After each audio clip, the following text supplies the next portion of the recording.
Baseball and Whatever with your host, Justin McElwee. Because I was on campus and I had to appear like I was one of the cool kids, I would put the Star Wars book inside one of my textbooks so it looked like I was just studying for class. All right, look, there's only one return, okay? And it ain't of the king, it's of the Jedi. Vincent Francis Jankowitz IV. I'm a glorified fact checker. Last I checked, the most runs in a game wins. Actually, I am a fact checker. And Greg Probst. If you look at most Bond fans movie rankings, they have Casino Royale and Majesties in their top two. For me, these actually rank in the bottom part of my list. I mean, I love them, but they don't compare to Diamond Cross Forever. No, stop getting Bond wrong!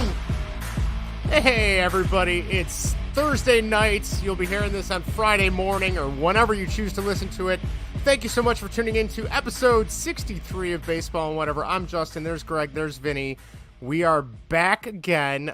This week we're going to be talking White Sox, Cubs, some Bears, some Blackhawks, all the major sports. No Bulls, no major Bulls information this week. But then we are going to bring back the old Slime 5, and we are going to pull 5 random Seinfeld episodes out of a hat. I have 10 here total, and we will rank them to the best of our ability, because if we don't, who will? So that's the plan.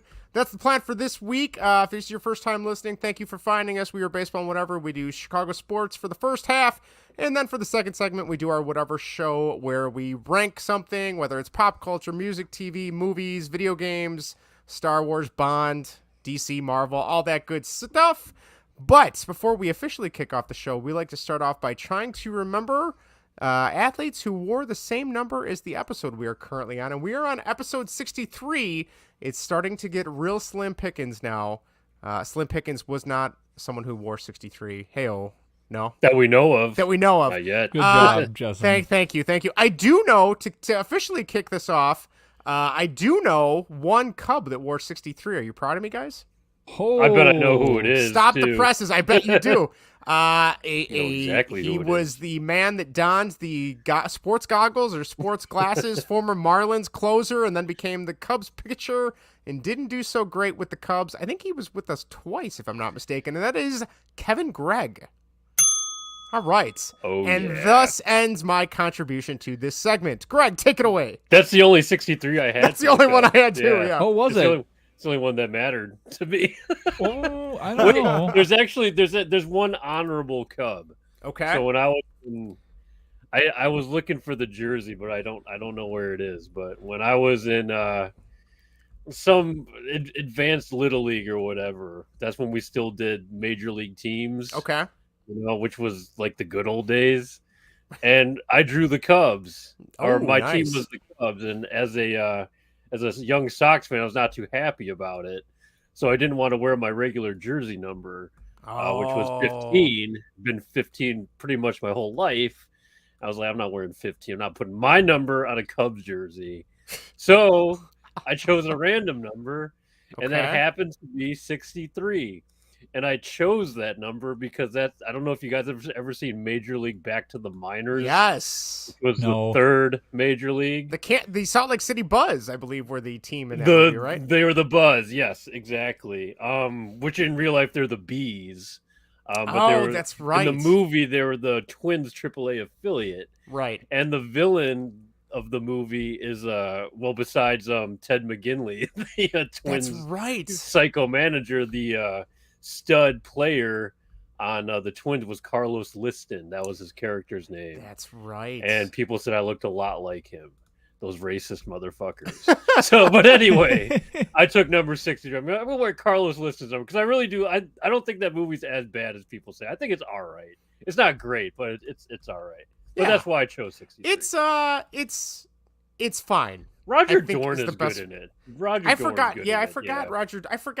he was even in it. I'm not a big Scott Bakula guy. No, neither am I. I missed the Scott Bakula bandwagon.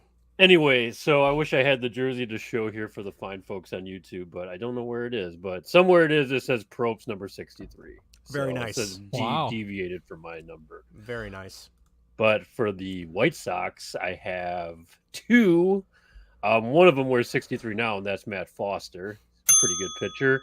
Okay. The other guy was a guy named Ryan Buckvich. I don't know if you remember him, but he actually had a sound clip on the score where I think Zach Zaidman asked him what kind of pitcher is Ryan Buckvich. And he said right-handed, and that was the best answer. Yeah. That I don't know if that sounds familiar, but he was number 63 for that was like 07. I think it was in high school or something. Yep, so, 2007. 2007. Okay, I remember that. So, yeah, that's all I have for the White Sox. So nice. Do you remember Ian Hamilton? Oh yeah, I remember relief pitcher. 2018. Yep. Gregory Infante. Yep. And Junior Guerrera. I remember him too. I remember Junior Guerrera. Okay. Yep. And that's where it ends. That's where it ends. Okay. I do remember those guys. Yep. I forgot they wore 63. That's how much of a lasting impression they leave. Right? For the Cubs, there were two that you guys didn't get. One you guys should have. Okay. Brian Schlitter. Oh, yeah. He was a reliever. No, relief guy? Relief guy. Oh, yeah. Vaguely. Yeah. Recently. He was pretty good. He was all right.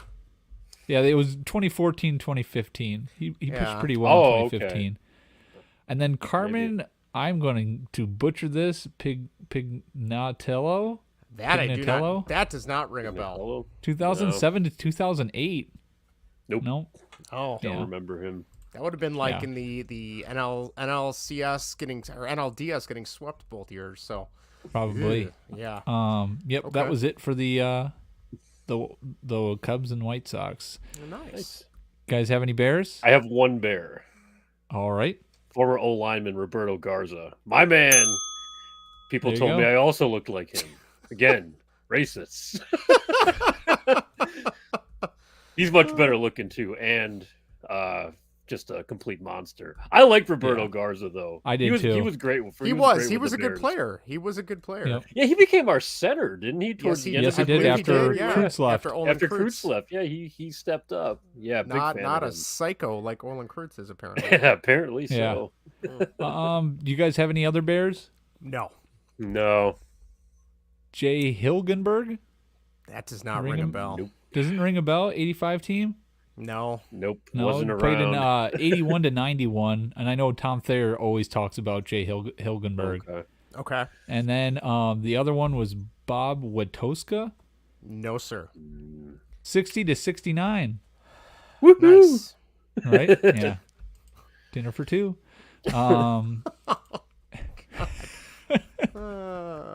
No? Okay. Who else? What else we got, Vinny?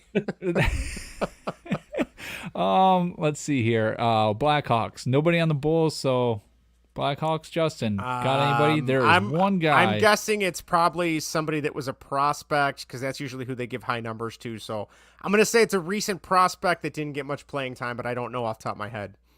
2018 to 2019. Okay. Carl Dahlstrom. Yes, he was a defenseman from Europe, maybe Germany, and he is no longer with the organization, I believe. No, he's not, and he's with Toronto right now. Oh, you should. I should know that. Him. That's where I have my Maple Leafs hat, like right over here. I was going to wear a hat. Go Leaves. Yeah, you're not a fan. No, I'm a wannabe. What can I say? Did you put a diffuser over your sign yet, Justin? No, I did not. I can't read it. What? No, I know. It says live nudes if you're watching on YouTube. I looked 10 times better. I tried saran wrap. That didn't work. I tried wax paper. That didn't work. Told you. None of that's going to work. That's not a diffuser. I told you the tinting film or something. I just haven't had time to go get tinting film, so that is why. So if you're watching on YouTube or Twitch, it's just a blue and reddish neon haze behind me. You can't really see what the hell it says. So it says live nudes. I can see that. That's awesome. Eat it, Tony's or whatever other site. I don't know. All right. Anyway. I like the other one. I'm sure you do. We'll get to our comments for the week. If you would like to write in and be a part of our comment segment, feel free to leave us a YouTube comment at youtube.com/baseball and whatever. Twitter at baseball and what. Email us, baseballwhatever@gmail.com, or you can text us or leave us a voicemail at 1-913-808-3278. That number again is 1-913-808-FART. All right. No voicemails or texts this week, but we have three, three comments, 2 from YouTube and 1 from Twitter. So, Greg, take it away. I will, but in 1 second, I'm going to walk you back 1 second, Justin. You said they assign high numbers to hockey players, but a lot of good players wear high numbers. They do. It's rare. It's like their birth years. A lot, I was actually I was just talking to a group of people on Twitter. There is a guy. He was the GM for the New Jersey Devils, Lou Lamoriello. He was there for a long time. He was GM for the Leafs for a little while, and now he's currently the New York Islanders GM. He's like almost 80. But he has a rule. He will not allow players to have high numbers unless they're really good. So when he came to the Islanders, there was a lot of established players. He made them move to lower numbers. It's just his rule. And I believe he also does the whole Yankees thing with no facial hair when he runs the team. Oh, that's no fun. Yeah, I don't get it. It's hockey. It's hockey. It's hockey. You have to have facial hair. Yeah. I mean, I was the only one in my men's league, in all my men's leagues. Yeah, he'd love you, Justin. You might have an NHL career still. Actually, this doesn't play on the video, but I haven't shaved in like a day and a half. I can see it a little bit. I have like a 5 o'clock shadow. I see a little mustache. You see it? After 2 days. Yeah, after 2 days. I think just the lighting. If you played for the Islanders, you would probably grow facial hair just in spite of that guy. Just to spite him, right? Yeah. Hey, that's one way to do it. Oh, what can I say? I do have to forewarn you, Erica, my lovely wife. She listened to last week's episode today after dinner, and she wrote in. She had to clear her good name apparently. So that's our first comment on YouTube, Greg. Erica says, "Let me clarify. I don't scrape the mold off. I cut it off. Getting rid of it all. I feel bad about wasting food. Justin won't eat cold bread, but he eats Pop-Tarts straight out of the fridge." So now, in my defense, yourself, Justin. I quit eating Pop-Tarts probably like a year and a half, 2 years ago, because I realized I heard. What are you, one of those fitness freaks now, Justin? Well, now I have a almond milk smoothie with blueberries and bananas every morning. You've changed. Yeah. No more Pop-Tarts. But, yeah, she was adamant that scraping the mold off the bread is worse than just cutting the mold off your bread and not eating that part. I think they're both still pretty bad. I don't. I wouldn't eat it. I wouldn't touch it. No, there's some cross contamination in the bag. If I have a loaf of bread and one piece of bread gets mold on it, the whole bag goes in the garbage. It's all contaminated. It's contaminated. It's all in the plastic bag. It's just the air is contaminated inside of it. It's permeating, So. Yeah. I agree. I'm with you, Justin. On Thank you, Vinny. Well, so what? You won't eat cold bread? Is that just? I just don't want it out of the fridge. I don't want it out of the fridge. But you eat your Pop-Tarts out of the fridge? When I like did eat, psycho? Used to. Oh God. Well, I don't. Okay. Well, first of all, the Pop-Tarts with the fake fruit filling are disgusting. I don't want strawberry or cherry. The blueberry ones are great. The only Pop-Tarts when I ate Pop-Tarts, the only ones I would get were either s'mores, hot fudge sundae, chocolate chip, and that was pretty much it. You eat those cold? You had to give them up. They were yeah, exactly. Jesus Christ. And and then they label fruit, dude. That's why I'm eating fruit. That's why he didn't like the fruit ones because it was too healthy. It was too healthy. Like fruit, damn it. And now I have to blend the fruit into a smoothie and trick myself into drinking like a milkshake because fruit is disgusting. But anyway, you should start using heavy whipping cream, Justin. Yeah. I'll throw some lard or Crisco in there too. Yeah. I actually I found this protein powder that's cookies and cream. It's really good. So I've been alternating with just a banana, almond milk, and the cookies and cream protein powder, and then sometimes I switch back to just blueberry, banana, and almond milk. So I want to try oat milk. I've never had oat milk before. I'm just drinking coffee. Well, I've also started drinking coffee. I'm a big fan of the Starbucks vanilla cream. Well, that's drinking. That doesn't count. That's not good for you. Well, no, hold on. I used to always get frappuccinos because those are delightful, but those are like 60 grams of sugar. I don't know how this turned into a health and fitness podcast all of a sudden, but I've switched to the vanilla sweet cream cold brew, which is only for a grande, which is a medium for you lay people out there that don't go to Starbucks. Is only like 80 calories and only 10 grams of sugar. So. It's still not good. No, but when I've been up all night, why don't you just go straight black? Oh no, that tastes horrible. No, it doesn't. It tastes great. See, I don't order those for two reasons. Number one, I don't like the sweetness or anything of that sort because I do enjoy black coffee. Number two, I refuse to speak the Starbucks language. Yeah. I'm not ordering Pike Place. I'm ordering large black coffee. I'm just envisioning. It's like, oh, that's a Venti Pike. No, that's a large black coffee. What's that? So. What Paul Rudd movie is that where he's like, no, Venti is Role models. 20. Yes. Yeah. Congratulations. You're stupid in 3 languages. Yeah. I love that. Exactly. Oh, yeah. Yeah, so. I know whenever I go there with Gretchen. I like have to look at her. I'm like, what's a large? What's a medium? Like, I don't know. They say grande and venti and yeah. I don't go with the venti. Justin, I will say I do like getting like the cold brews, the sweet cream cold brews, or like the mochas and stuff like that because I just take it and then I just down it within a minute. I do too. It's gone. But Greg, though, if I'm at home, I'm having black coffee. I don't go for any cream or sugar or anything like that. I don't know. I couldn't even tell you how to make coffee. I remember once your parents, Vinny, started coming, and my parents started coming to watch Maddie 2 days a week. You don't know how to One make of them coffee? They bought a coffee maker to bring here because we don't have a coffee maker. Oh my god, Justin! I'm gonna bring my Keurig next time I'm over. As Erica says in the chat, we are not adult enough to drink coffee. Zach chimes in. He says Role Models is also one of his favorite movies. Yeah. All right, Greg. Before you want to go on to the next comment, I could talk more about coffee, but we don't need to. Middle-aged Fat Thor on Twitter. Big fan of the last Thor movie, by the way. Really, really good. Go see it. In response to him attending the Kingdom, I was only in it twice. Sat in right field, upper deck both times. Tickets were free through the military. Don't remember much about it other than it seemed dark at the Kingdom. Yeah, that sounds about right. I mean, that's how Tropicana was, being in the dome. Yeah. I like this guy, Stinky from YouTube. Shout out Stinky. We need to hear from you more often. I love MLB The Show, but one of the things that I hate about it is the lack of new hairstyles. Oh, this is a show. This is off of one of the videos. Yes. For me, it's specifically the dreads. I want dreads like Vladdy's, but instead the ones they have are trash. Yeah, I'm not going to argue with that one, Stinky. You're dead on there, my friend. They do need to update that. And for my sake and Stinky's sake, SDS, you better get on that for 23. I feel like that would be an easy thing to code in. Just like you already have the code for a player's hair. Why not just move it over to like the custom side? That doesn't make any sense. You're speaking the language of the SDS community, Vinny. Copy and paste. Come on.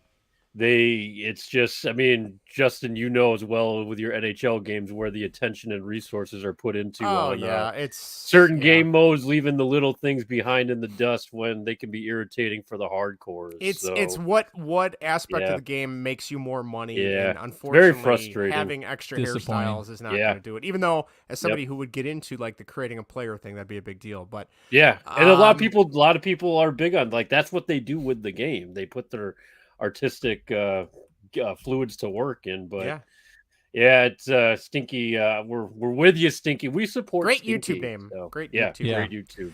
Right to the point. Before we get to baseball, Greg, do we have any hot takes, or do you want to jump straight into baseball? What would you like? We can jump into baseball really quick. I'll say, like I said before, the Thor movie was really good. I think you guys should go see it. Might be my favorite Thor movie. I'll get right on there. Oh, that's good. I do. Ragnarok was really good though. So Ragnarok was good. I'm kind of in between those two, I suppose. But I like this one was a little more. This one, I can't find the word for it. I have to come back for you. I really romancy. Christian Bale was really good. Too romancy. It seemed like it would be, but it wasn't. It's definitely a little more silly. It's just cool elements. I think it has like better scenes. Like Ragnarok's maybe like a better movie overall. Ragnarok's great, but like I do want to see that one. I haven't seen that one. You haven't seen Ragnarok? No, I don't. I haven't watched any Marvel movies. He's not a Marvel guy. I'm not a Marvel guy. Ragnarok. He's got to keep up with the box. Maybe we can watch the Justice League. Ragnarok's like a good standalone movie too. I was saying maybe we can watch Ragnarok on vacation next week. We can all watch. Okay, there we go.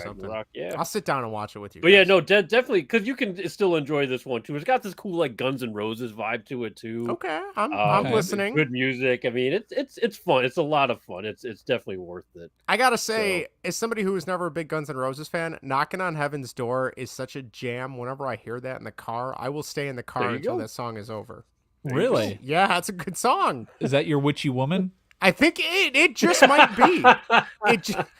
Speaking of Shout witchy out woman, we Eagles, will get too. to that later today. All right, so before we jump into baseball, real quick, we want to thank our partner here on the podcast, In the Clutch, for joining us with Baseball and Whatever. In the Clutch is an awesome sports apparel company that is known for their licensed MLB, Negro League, and MLS apparel, along with great shirts to rep your favorite retro hockey, baseball, and football teams. Right now, if you head over to intheclutch.com and go to your checkout, you can use promo code baseball and what to get 10% off your order. Once again, at checkout, use promo code, all one word, baseball and what, and you will get 10% off your order. So head on over www.intheclutch.com. You will not be disappointed. Vinny, let's go. Baseball. Welcome back to Major League Baseball. Sort of. Taking a look at Chicago's two favorite teams and other happenings around the MLB. All right. Vinny, I believe you have some draft updates for us, don't you? I did do some homework, so you guys can thank me later. He is the glorified fact checker of the podcast. And now the draft expert, I guess. And, now. yes. All right, take it away. Yeah, since there wasn't really any baseball, league games going on, the draft happened over MLB weekend. I don't know why. That just doesn't make any sense when you have the All-Star game going on and All-Star festivities going on. And that they're a great Why Rob schedule Manfred idea. the draft? They just don't get it in baseball. But looking at what the White Sox drafted in 20 rounds, they took 12 pitchers, 7 infielders, and 1 outfielder. I'm just going to go over the first 2 picks, rounds 1 and 2, just because there's 20 rounds and we don't have the time to be going through 20 rounds. So round 1, number 26, pick number 26, the White Sox drafted Noah Schultz, left-handed pitcher, 18 years old, out of Oswego East High School, Illinois. Ooh. Local guy made good. Nice. He's 6'9". He's got 3 pitches. The MLB Pipeline had him as the number 49th ranked prospect. He's got a 55 grade fastball, 60 grade slider, 50 grade changeup, 50 control, and 50 overall prospect rating. High spin rate guy, draws comparisons to Randy Johnson and Chris Sale. Fastball sits around 93 to 98 miles an hour. His senior year season in high school was cut short due to mono, so disrupted. I think he did come back at the end of the season, but yeah, he was out for a good period of time with mono. So, yes, number 26, Noah Schultz. Nice. And then in round 2, they drafted Peyton. I want to say Palette. Works for me. Yeah. Is that what it is? Okay, I really want to say palette, but I know that's not it. Right-handed It's what pitcher. Chicago's going to call him. So. Yes, that's Right? exactly what they're going to call him. People calling in the score when he's giving up 6 runs an inning. Yep. Right-handed pitcher from Arkansas. He had Tommy John surgery on the end of January. He was expected to go in the first round before the surgery. Fastball ranking is 60. Curveball ranking 60, changeup 50, control 50, overall ranking 45. Fastball sits around 93 to 95. That's about all I have on Mr. Peyton Palette. So Nice. yes, Right. that was the White Sox draft. Not a lot from what I saw on Twitter about it. Just probably because the White Sox don't really need to worry about their prospects. They're worrying about They winning. need to and just the win team right now. they're worried about the team on the field. Yeah. A We'll worry about guaranteed these rate guys field. in 5 years or whatever. Yeah. We'll see where we are then. But Greg, has it been nice Exactly. not to have to worry about White Sox baseball for the last few days? yeah, it's been fantastic. I was going to say, because of the Yeah. All-Star break? Yeah, for been sure. awesome. Yep. For Have sure. you been worrying about where Juan Soto's going to go? Have I been If worried he's going about to go it? to the White Sox? Oh my gosh. Don't go to the Twins. Yeah, that's all I Oh, care God, about. that Yeah, might don't go to end, the Twins, Greg. Yeah, because it's in reach now. It's always been in reach, but it's just like, yeah, I know he's not coming here, but go wherever. Just stay away from my team, please. Against my team or something. Jesus Right. Christ. Right. I have no Exactly. idea where he's going to end up, but No, it it's not should be gonna a White interesting. Sox. Yeah. No one's going to be a Greg, White do you have Sox. anything else? I don't have anything else for the White Sox. No, not really. I mean, we're at 500. What they play tomorrow. It has, like you said, Justin, has been a nice break. Definitely not feeling bad, just not feeling anything really right now. You're hollow. You know, Sox fans are a little excited right now. I was like, oh yeah, here we go. We're gonna make the push right now. I'm like, oh really? Off a cliff, maybe. Yeah. What's I mean, the pointing up right now, heading into the All-Star break, but what we do know about this team is that they can collapse within a few seconds. So let's not get our hopes up too high right now, but everything's obtainable. So let's just see what happens and what kind of acquisitions, because it looks like we're going to be buyers, or at least we should be as of right now. Yeah. Point. So I don't know if they'll still go with my ideas, but we'll see. We'll see where it goes. I haven't heard much chat about that. I don't know what they're talking about on the score or anything else like that. No, it's been pretty low key the last few days. I'm still kind of sticking with my ideas and see if anything happens with them. So, well, Greg, for your sake, I hope they come back strong from the All-Star break. So hope so too. If they're anything like the Bears, they won't. So I have seen on Twitter though, Greg, that other people are supporting the Joey Gallo going after him. Yes. So has there been buzz on that on gain Twitter? Steam. Yeah, I've seen that. So maybe it gains steam and Rick Hahn decides to pick him up. Get him cheap. Pod. Yep. That guy just needs to get out of New York, grow his beard back, and mash home runs here. He could do that at guaranteened rate very easily, I think. So it doesn't cost you anything. Like I said, won't cost you a damn thing. He's like, take him, please. Couple bats, few baseballs, deals. Get him out of here. So, yeah. Used puck bag. Yes. That's what he is. So that's all I got on the White Sox. All right. Fair enough. Vinny, I know you got some interesting stuff too with some of the Chicago media in terms of the Cubs picks too.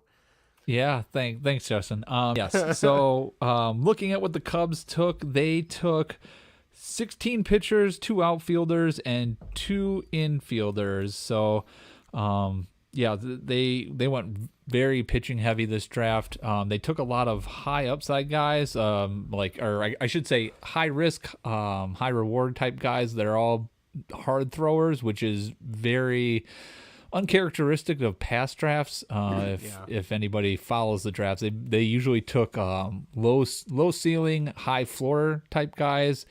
And yeah, none of those guys ever really projected to be top of the rotation type guys, which is something you kind of need when you want to win in October. So looking at the first 2 rounds, in round 1, the Cubs took Cade Horton out of Oklahoma, right-handed pitcher. He has a mid to high 90s fastball. He's got a wipeout slider, number 24 ranked player in the MLB pipeline. Now, one thing I'll say is this was a very controversial pick. A lot of people, he was projected by some people to go later. There was one draft expert that did say he could be sneaking in to the top of the top 10. So if he was right there, the Cubs took him, they liked him.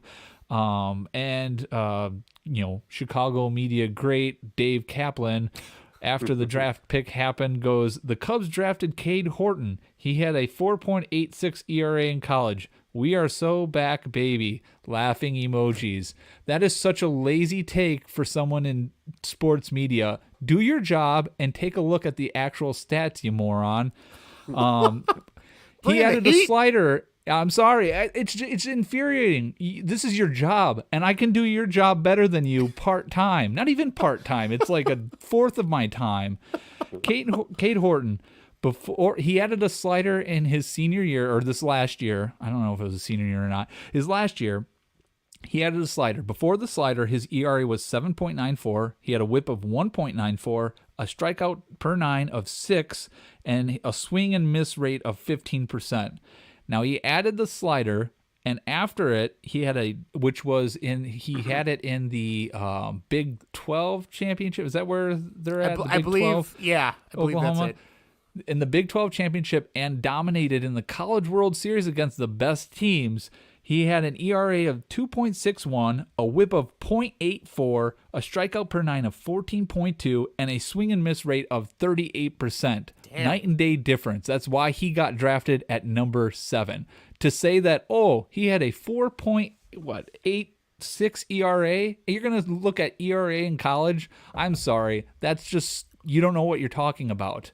I don't even know what I'm talking about, but I know he doesn't know what he's talking about. But people buy into that crap, and they all run with it. And it's lazy reporting. Do a better job. It's just like that's just looking at a stat line, or at least one stat in particular, and just making an assumption right away. I mean, the Cubs could totally swing and miss on this guy, but like you said, Vinny, like if you dig a little bit deeper and you see how overpowering he was in the Big 12 championship and then into the College World Series, like that's a big deal, right? I mean, yeah. So you're spot on. You're spot on. Yeah. And one thing they did by drafting him higher than his projected, they were able to save money on the signing bonus. Now, before people get upset with that, the MLB draft works a lot differently than your typical NBA, NFL draft. You can't trade back. So I was listening to Cubs Insider, which if you like to listen about, if you're trying to get information on Cubs prospects, that's a great resource. Greg Huss does a great job with that. He's also a great follow on Twitter for Cubs pipeline information, but he compared it to trading back in like the NFL. So you can't trade back in the MLB, but drafting a guy and saving money to use in later rounds for signing, because every team gets a slot of money to use to sign players. So you could draft a guy but not have enough money to sign him later on in the draft.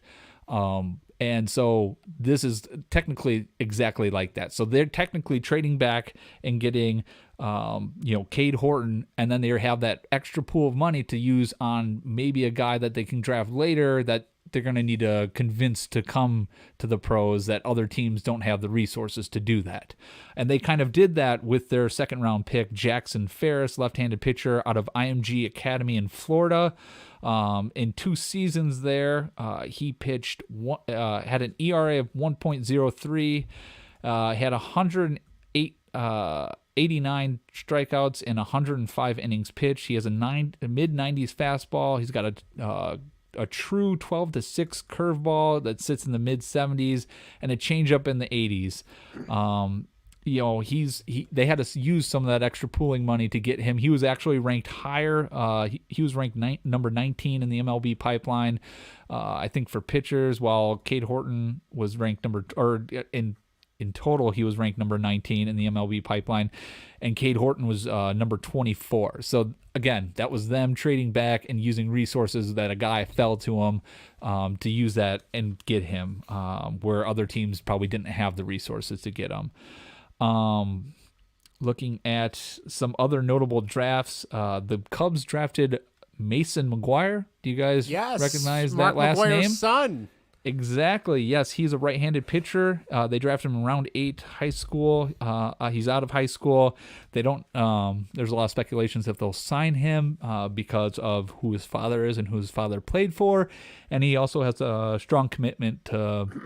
I don't know which college it is, but he's got a strong commitment to one of the colleges. So he might not sign, but he's a fastball splitter thrower, and Cubs Insider, they were saying that he's very effortless in his throws. It looks like he could add more power to his throws, but it'll be interesting. I kind of hope that they sign him just because of the pedigree, and hopefully it turns out.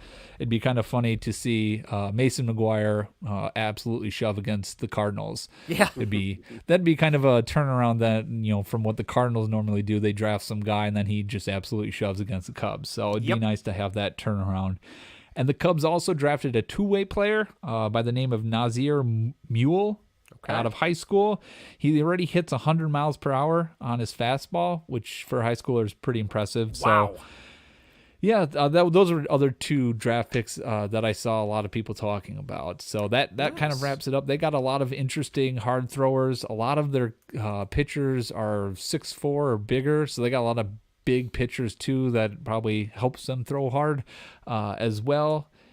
So yeah, interesting draft. Obviously, we're not going to know how any of these picks turn out until maybe 2-3 maybe years down the road if we're lucky. If we're lucky, yeah. Right? Yeah. So, yep, that's what I have on the draft for the Cubs.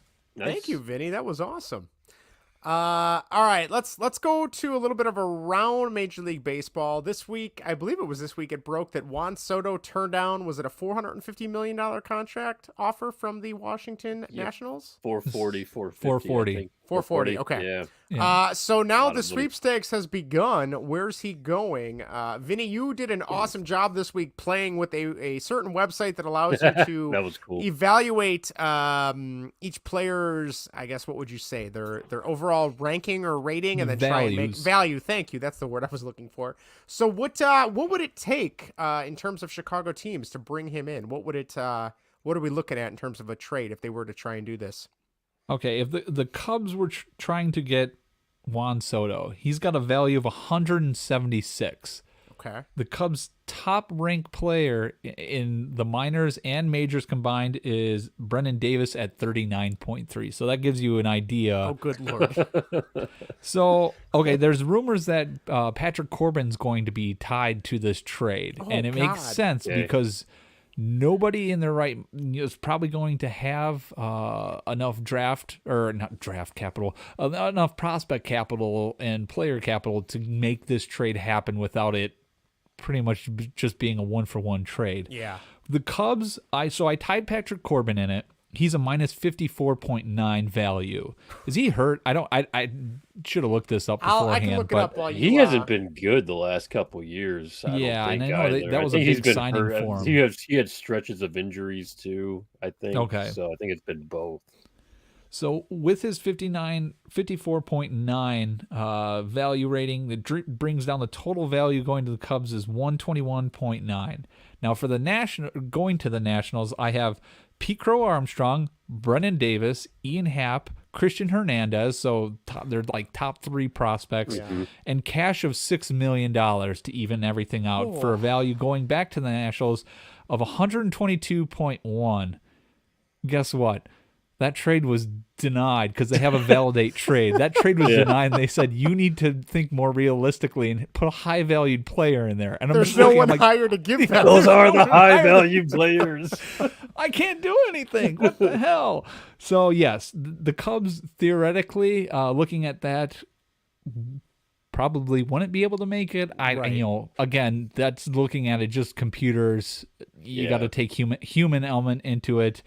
If they're trying to maximize it, I think that they might go for that. I honestly have no idea if they would or not. It depends on what other prospects or what other teams are doing. Looking at the White Sox, they wouldn't be able to do anything unless they had Luis Robert going the other way. Luis Robert has a value of 111.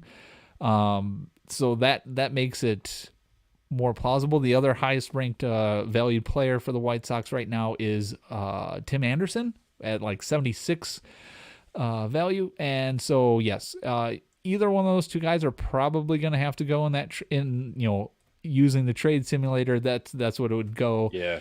I didn't do that because nobody would probably want to do at least Luis Robert. You would want to keep them and pair him up with Juan Soto. You wouldn't want to trade him. I changed my mind. I'd trade Luis Robert. Would you? Really? I would. Yep. Take 6 years and trade him for 2.5? Luis Robert is not Juan Soto. Juan Soto, we know what Juan Soto is, and we haven't seen Luis Robert be that yet. In this window right now, I'm making that trade. Wow. Thought about it. Yep.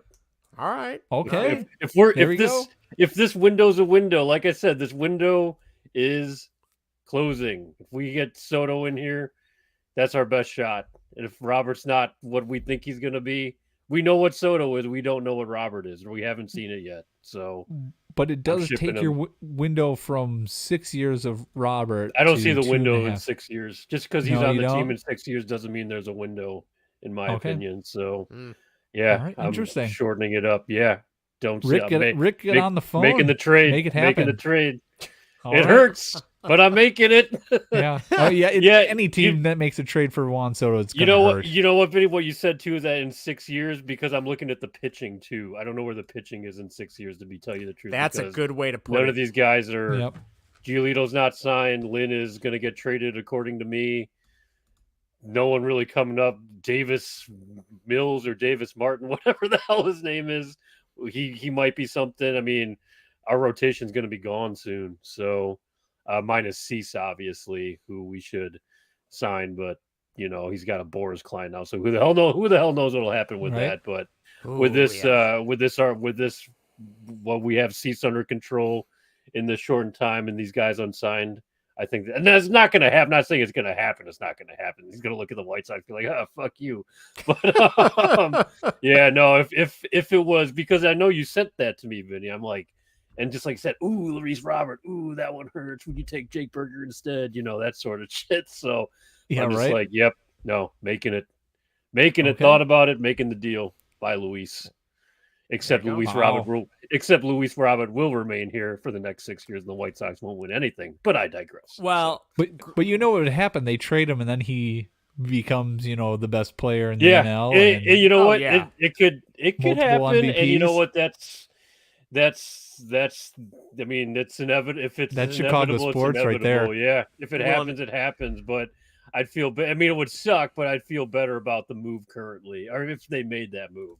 We got Juan Soto on this team just to mash. Well, Greg, I got to say, if you did get him to the White Sox, make sure Jerry Reinsdorf does not make him fly commercial. Oh, God. So let's get into that. If you have not heard, Juan Soto, poor man, all-star, home run derby winner, had to fly commercial to the All-Star game, and we only know about this because his agent, Scott Boras, went on a tirade. So here is the quote from Scott Boras. Here we go. All I know here is that the Atlanta Braves and Juan Soto played a game on Sunday. The Atlanta Braves arrived here 5 hours earlier than Juan Soto did. Do you want to know why? Because their team chartered a plane, Boris told Clutch. I believe this is Sporting News, I believe. Juan Soto had to fly on a commercial flight and wait in an airport for 2 hours and got there at 1:30 in the morning and then had to compete in the home run derby. And that's something that Major League Baseball did not take care of, and that's something that the Washington Nationals did not take care of. Oh, boo frickin' who? I'm sure he still flew first class. I'm sure he had the hot towel on his face the whole time and he was fine. Scott Boras, shut the hell up. God, just insane. That's ridiculous. It's yes. Was it, a shitty move on the Nationals? Yeah, but after he just turned down their contract offer, they're probably like, yeah, you know what? Find your own way to the All-Star game. Right. Yeah. Take the bus. Probably, yeah. If you don't want to fly, take a train, take a bus. Yeah. They made an Uber there.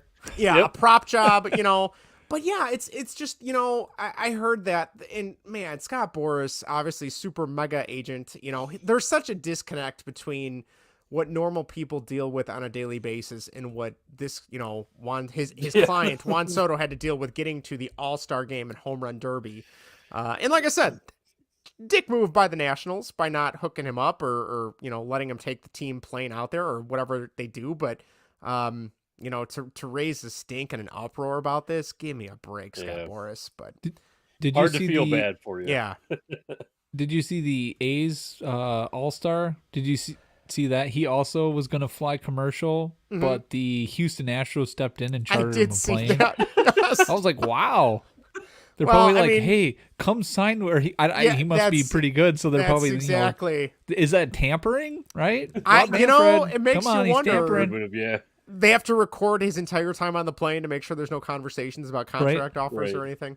Billy Bean probably doesn't even care. He's like, yeah, no, take him. Yeah. Let him fly your plane. Hey, you can have him if you pay for the pop in our pop machines for the next year and a half. Exactly. Whatever money I do not have to spend, please do. If he has to fly with you and all that stuff, he has to pee in your clubhouse or whatever, by all means. So. Do you think the A's make the players try to get the bereavement discount like George? You gotta get a death certificate to get on the plane. Yeah. Whose relative just passed away? Come on, anyone live near LA. Oh, come on! It was my uncle that dropped dead last week. You got to get someone else. I don't want to have to do it again. Right? Take your picture next to the casket just in case. So. Yeah, I mean, the home run derby was entertaining. I'm starting to lose a little excitement though for the new format that was introduced a couple of years ago. It just seemed like the first round just takes forever to get through. And after the first round was over, I'm like, I think I'm good. I don't need to watch any more of this. I enjoyed it. I was so disappointed that Kyle Schwarber lost to Albert Pujols of all people. He was feeling the pressure just a little bit. I'm sorry, but he did not belong there. He has 6 home runs all year. I don't care how great he was 20 years ago. He's not an all-star anymore. He's just a husk of a man of what he used to be. All right, he didn't belong what there. What is that? What is that? A husk of a man? There's not much left. What does that mean? There is plenty left to him now. I don't know what I'm trying to say, but yes, but yeah, I mean that was good. I watched the Statcast with Jason Benetti. That was pretty entertaining, and that was all right. I did kind of miss Chris Berman going back. Does he still do it on like the radio or whatever? He might do it on the radio. He does not do it on the regular ESPN anymore. They just have it recorded. Just to it's put a soundbite of it. They got a bunch of them. The one thing Vinny and I were talking about before we started recording was it Conan Gray, who is what was he, Vinny? A double platinum? Multi-platinum artist. Not good. It's singing the national anthem. I admit it. That is so bad. That is absolutely brutal. I usually kind of tune out. I whatever. What's the artist's name? Conan Gray. He's a younger kid. And I was doing something around the house, and the anthem started, and I did a double take, and I looked at the TV. I'm like, oh, that's not how it's supposed to sound. That does not sound good. Very out of tune. He looks a little Ezra. What's the guy who plays Flash? The nut job, Ezra. Oh, Ezra Miller. Yes. Ezra Miller. He does have that. Dave pipes in the chat, says, good evening, gentlemen. I, too, have lost all interest in the home run derby, mainly due to the format and the length. I'm right there with you on the length. I had a hard time. I did tune into the final round to kind of see. I was really hoping Julio Rodriguez would take it, but Juan Soto, the commercial flyer himself, Who did you guys pick? I had Schwarber. Oh, yeah, I had Schwarber. And that went real well. I think I picked Pete Alonso didn't do any better. No. I think I picked Pete Alonso here, then I picked Jose Ramirez in the bracket on the app or whatever, and he was out in the first round too. So yeah. So the All-Star game was fine. I was really hoping they made that new rule where if they would have tied the game after 9, they would have had a face-off home run derby or a shootout home run derby, which would have been kind of entertaining to watch. Glucose in the chat says he wishes Julio won as well. Me too, Glucose. I know Glucose is a Mariners fan. Rob Manfred, though, he managed to make the special week all about him again. As he does, because man, he's such an ass. The one quote that I pulled up is he was asked about, if you guys recall, earlier in the year during the lockout, there was a lot of push for better wages for minor league players, and I think we were pretty much all in agreement. If the owners and the teams and franchises want these minor leaguers to devote their life to playing for these minor league teams and in hopes of bettering the pro teams, they should be compensated fairly. Now, we're not talking about $1 million deals, but at least a livable wage. And so here's the quote from Rob Manfred when he was asked about that. Look, I wish I could do a voice where I sound like an asshole, because that would be perfect. That's Rob Manfred in a nutshell. But here we go. Look, Your natural voice is okay. Okay, thank you, Vinny. Your regular voice will do just fine. No accents for this one.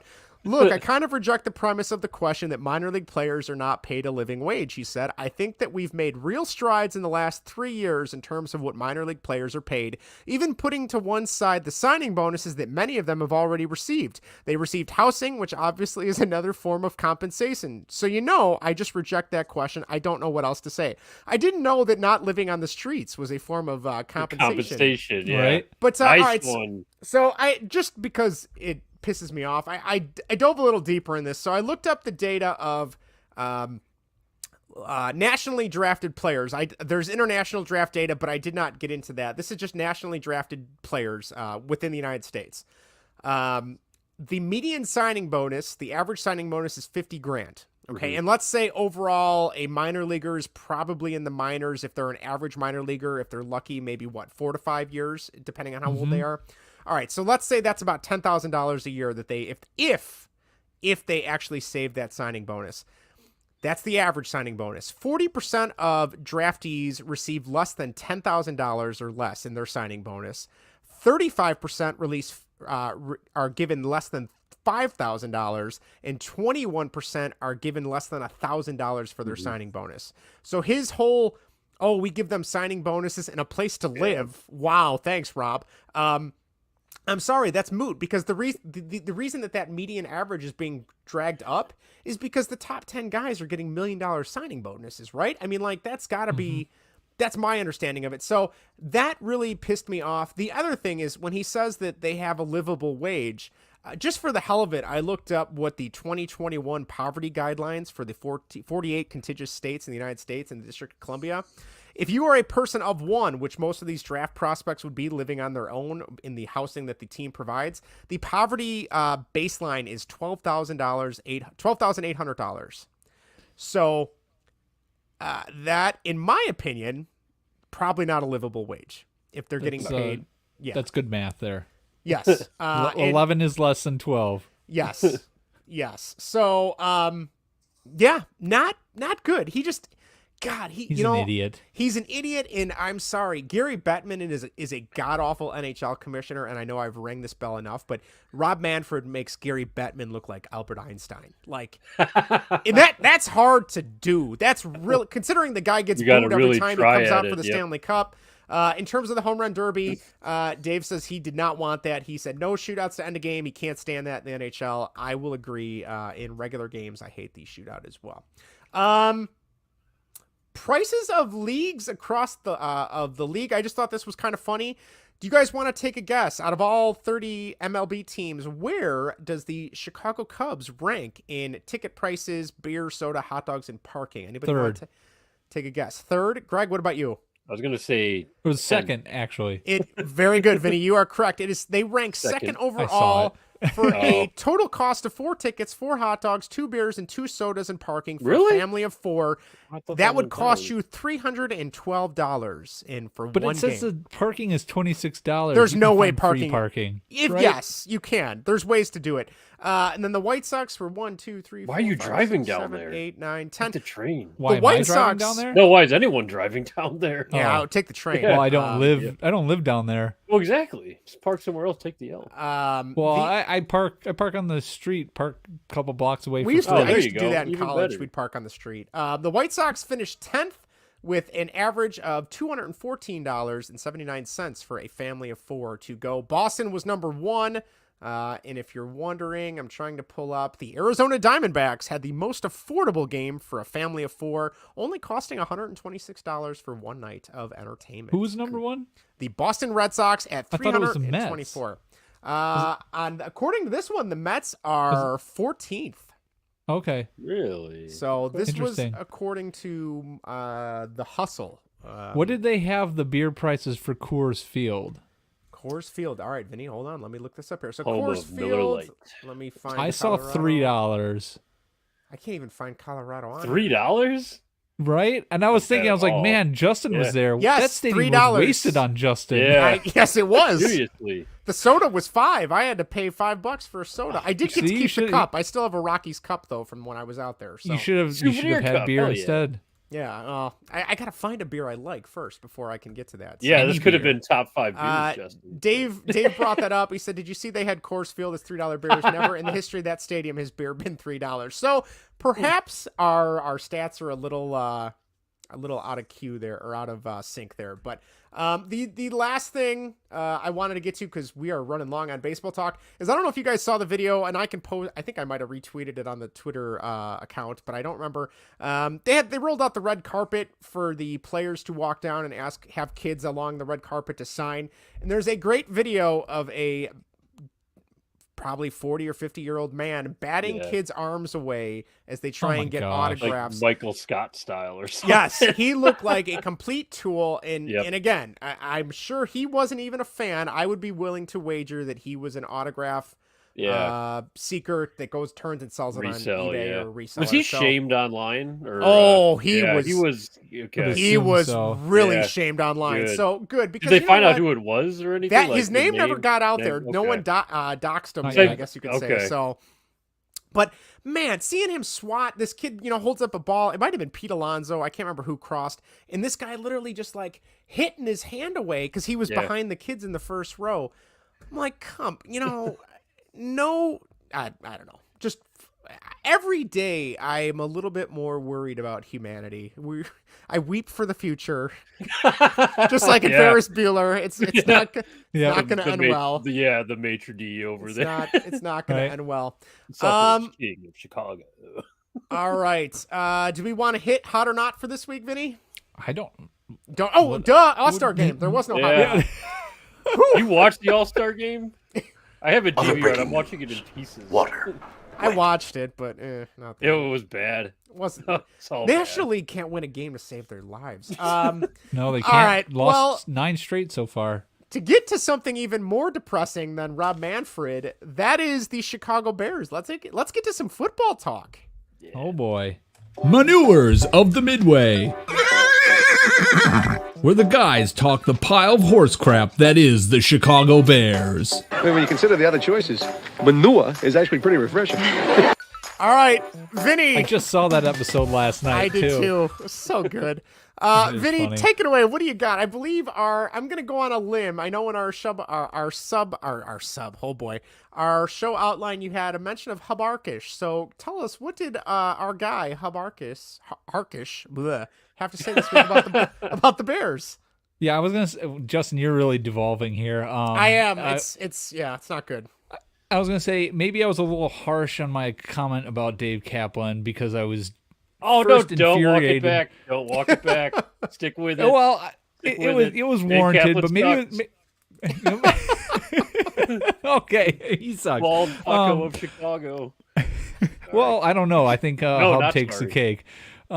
He's bald too. Right. That's true. Hub was on the score and he was talking about Justin Fields. Of course, didn't have anything nice to say because that's Hub.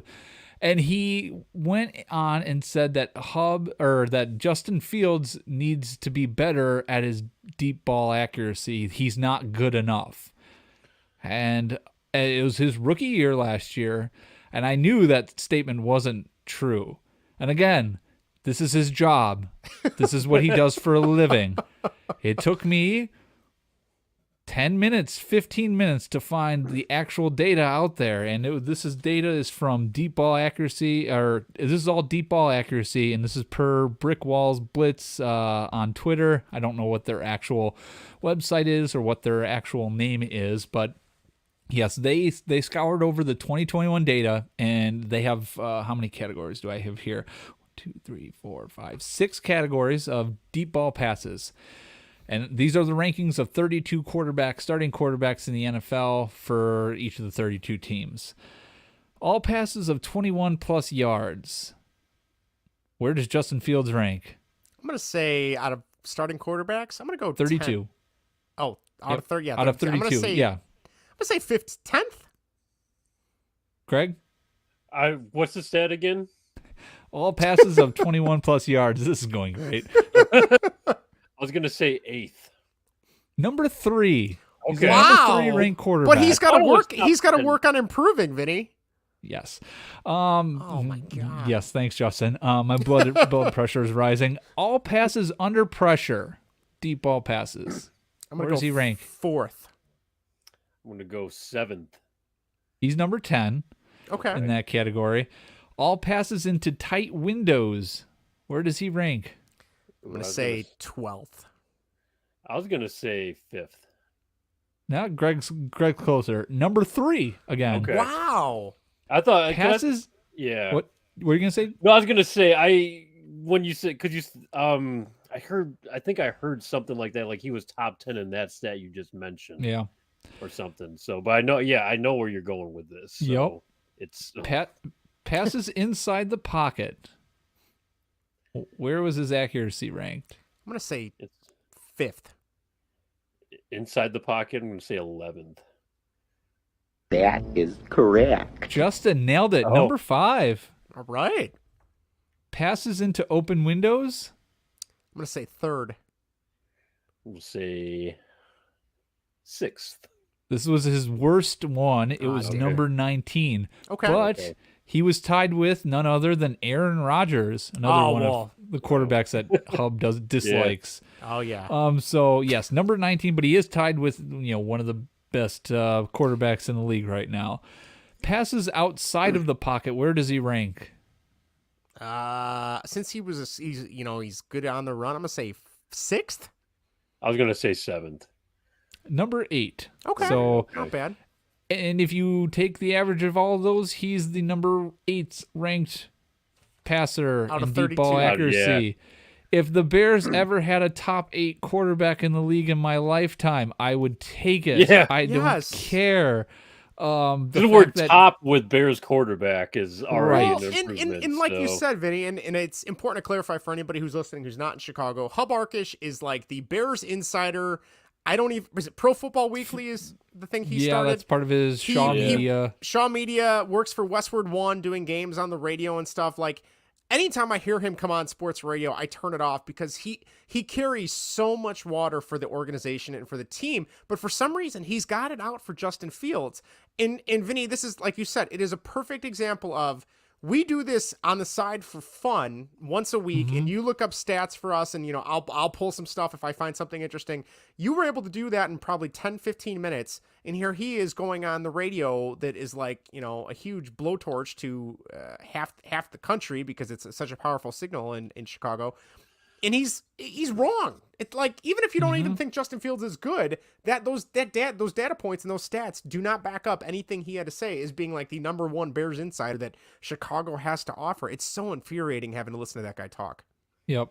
Yeah, and he made a point to say that, he said that he wasn't good at his accuracy, and he made a point he reiterated it to make that, because he knows that people know the stats and see him there, but he's trying to create this narrative that Justin Fields isn't good and he needs to be better and he's not great. But it's like, if you would have seen the offense that was being run and the moron that was calling the plays, that's the whole thing. If you listen to a lot of like national reporters too and everything about Justin Fields, I mean, they're all over the Bears and everything, but one thing they do praise is Justin Fields' accuracy in deep ball passing. He's got a crazy arm and everything. Yeah. He was accurate. Just running shitty offensive plays.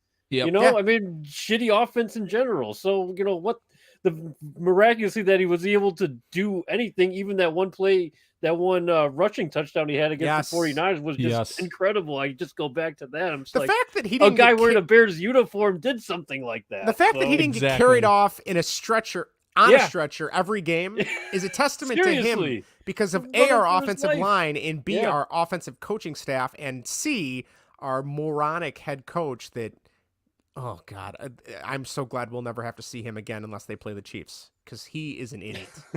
The theme of this podcast is idiots, I believe, this week. We've discussed plenty of them. Yeah. Yes. So, well, there's 3 of them talking right now. That's true. Yes, that's true. So next week, ranking our top 5 idiots. Top 5 idiots, and if our 3 names aren't on our list, I'm gonna be pissed. All right. Any other Tommy Bear? Lastello the default number 1? Oh God, that's a blast from the past. That's a blast from the past. Vinny, any other Bear stuff, or are we ready to move on? That was it. I mean, they came out with Madden rankings, but I don't feel like diving into those. Yet. No, I'll be honest. I was watching a video about this year's Madden and some of the changes they've made. I haven't picked up a Madden since Madden 20. I might bite on this one. We'll see. Madden 20, not so long ago. 2 years ago. That's Pat Mahomes, isn't this Madden 23 coming out? Yeah, 22. Is it? Oh, it's 23. So it's still 3 years. That's not that So long. you're buying the same game, Justin. Pretty much. Yeah. Well, they said they improved franchise mode. So that's why I was thinking about his name, and it's got John Madden on the cover. I'm nostalgic for John Madden. That's not a reason to buy it, though. That is not a reason to buy it. All right, I got 2 quick hockey stories, and then we got to jump into ranking some random Seinfeld episodes. Let's go. Used puck bags. Hey, shut up! You guys stink. I thought we came here to play hockey. I knew you forgot something. Diving in on what's happening with the Chicago Blackhawks. All right, from one shit show to another, I give you the Chicago Blackhawks. All right, so the story broke this week on, I want to say it was Monday or Tuesday. All of a sudden, stories broke or started leaking that Eddie Olczyk was leaving the Blackhawks organization. There was a rumor that he was going to work for the Seattle Kraken. I know his brother is an assistant GM there. Supposedly that isn't official yet, but whatever sources got that. But I just want to say, Blackhawks ownership, Danny Wirtz, Rocky Wirtz, Jamie Faulkner, who I know they brought in. Please get your shit together. Good Lord. I get it. We're in a rebuild. It's going to be bad. The positive is tickets should be cheap. If they're not, that's a problem. But Eddie Olczyk is really all you had left to sell to people. Is like, you know what? You're going to watch the game. The team is awful. The product on the ice is awful. Pat Foley is retired, which I'm still not convinced he wasn't pushed out, but that's just me wearing a tinfoil hat. And as much as Eddie Olczyk got on my nerves with some of his sayings, he did a great job explaining hockey things to non-hockey people. Like if it was a rule or if it was a play that was developing, he would, he'd break out his silly telestrator, but to his credit, he did a phenomenal job introducing hockey to new fans. So honestly, you are cutting salary left and right. Your primary focus then should be to keep him around. Supposedly there was an issue with the term of his contract coming up and the amount of money they wanted to give him. And he's like, you know what? I'm out. I still have the national broadcast I can do. See ya. He went back, I think on Monday or Tuesday, and went to have a discussion with the Wirtz family. If I were them, I would say, okay, you're not leaving unless you're an employee. We are going to figure this out. I mean, he's been the broadcaster for 16 years. He's a former player. 16 years. It blows my mind that they dropped the ball this much. And I'm sure more will come out. To Eddie Olczyk's credit, though, he was on the Score on Wednesday. I'm sorry. They had their 30th anniversary of the radio station. And they were trying to get him to go low on the Hawks, and he would not. He just kept saying how it's his home. I love them. And granted, he doesn't want to burn bridges. I'll give him credit for that. But it's like this organization is just, it's regressing so quickly back to what it was in the late 90s and early 2000s before Taves and Kane came. And it's so painful to see. I don't know. I mean, you guys, I know you're not as hockey obsessed as I am, but I mean, were you guys Eddie Olczyk fans, or you could have take him or leave him, or where were you guys on that in that regard? No, I mean, Eddie Olczyk, like you said, watching the games, the broadcast, learning stuff, because I don't know anything about hockey really. So I mean, I get like the Steve Stone vibe a little bit. Sure. For you youngsters out there, and I'm a youngster with hockey and everything, kind of understanding the strategy and the plays a little bit, and just the name. For me, at least, the name value alone, it brings some validity. It just kind of goes together or whatever. And on top of that, with all the shit that's been going on with the Blackhawks, it's just another bad look for your organization almost.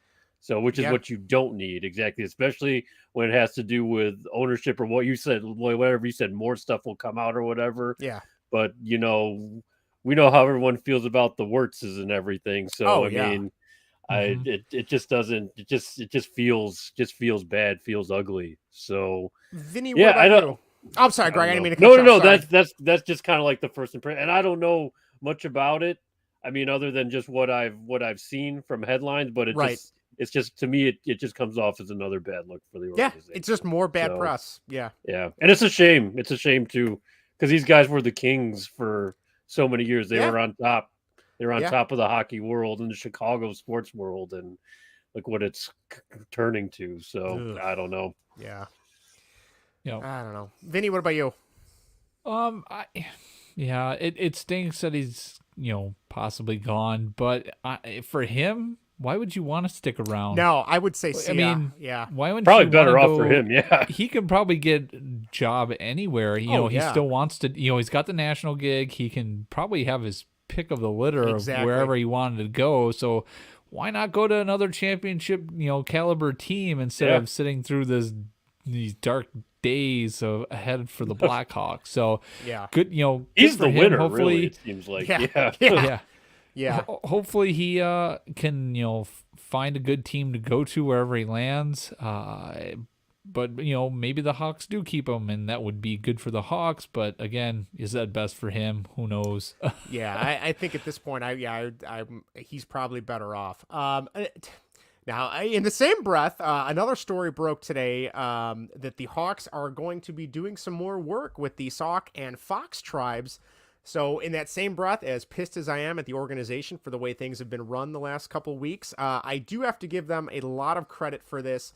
I did not realize now, because I haven't been to a game during the pandemic, but apparently now they do a bunch of stuff before the game. They turn all the lights off and they have a ceremony every game showing how the land in Chicago, what tribes there. It's kind of like a land ceremony explaining who lived there and what it was like before settlers came in and things like that. Great. I think that's awesome to support the heritage. Obviously, if you're going to use the likeness of Chief Blackhawk and things like that.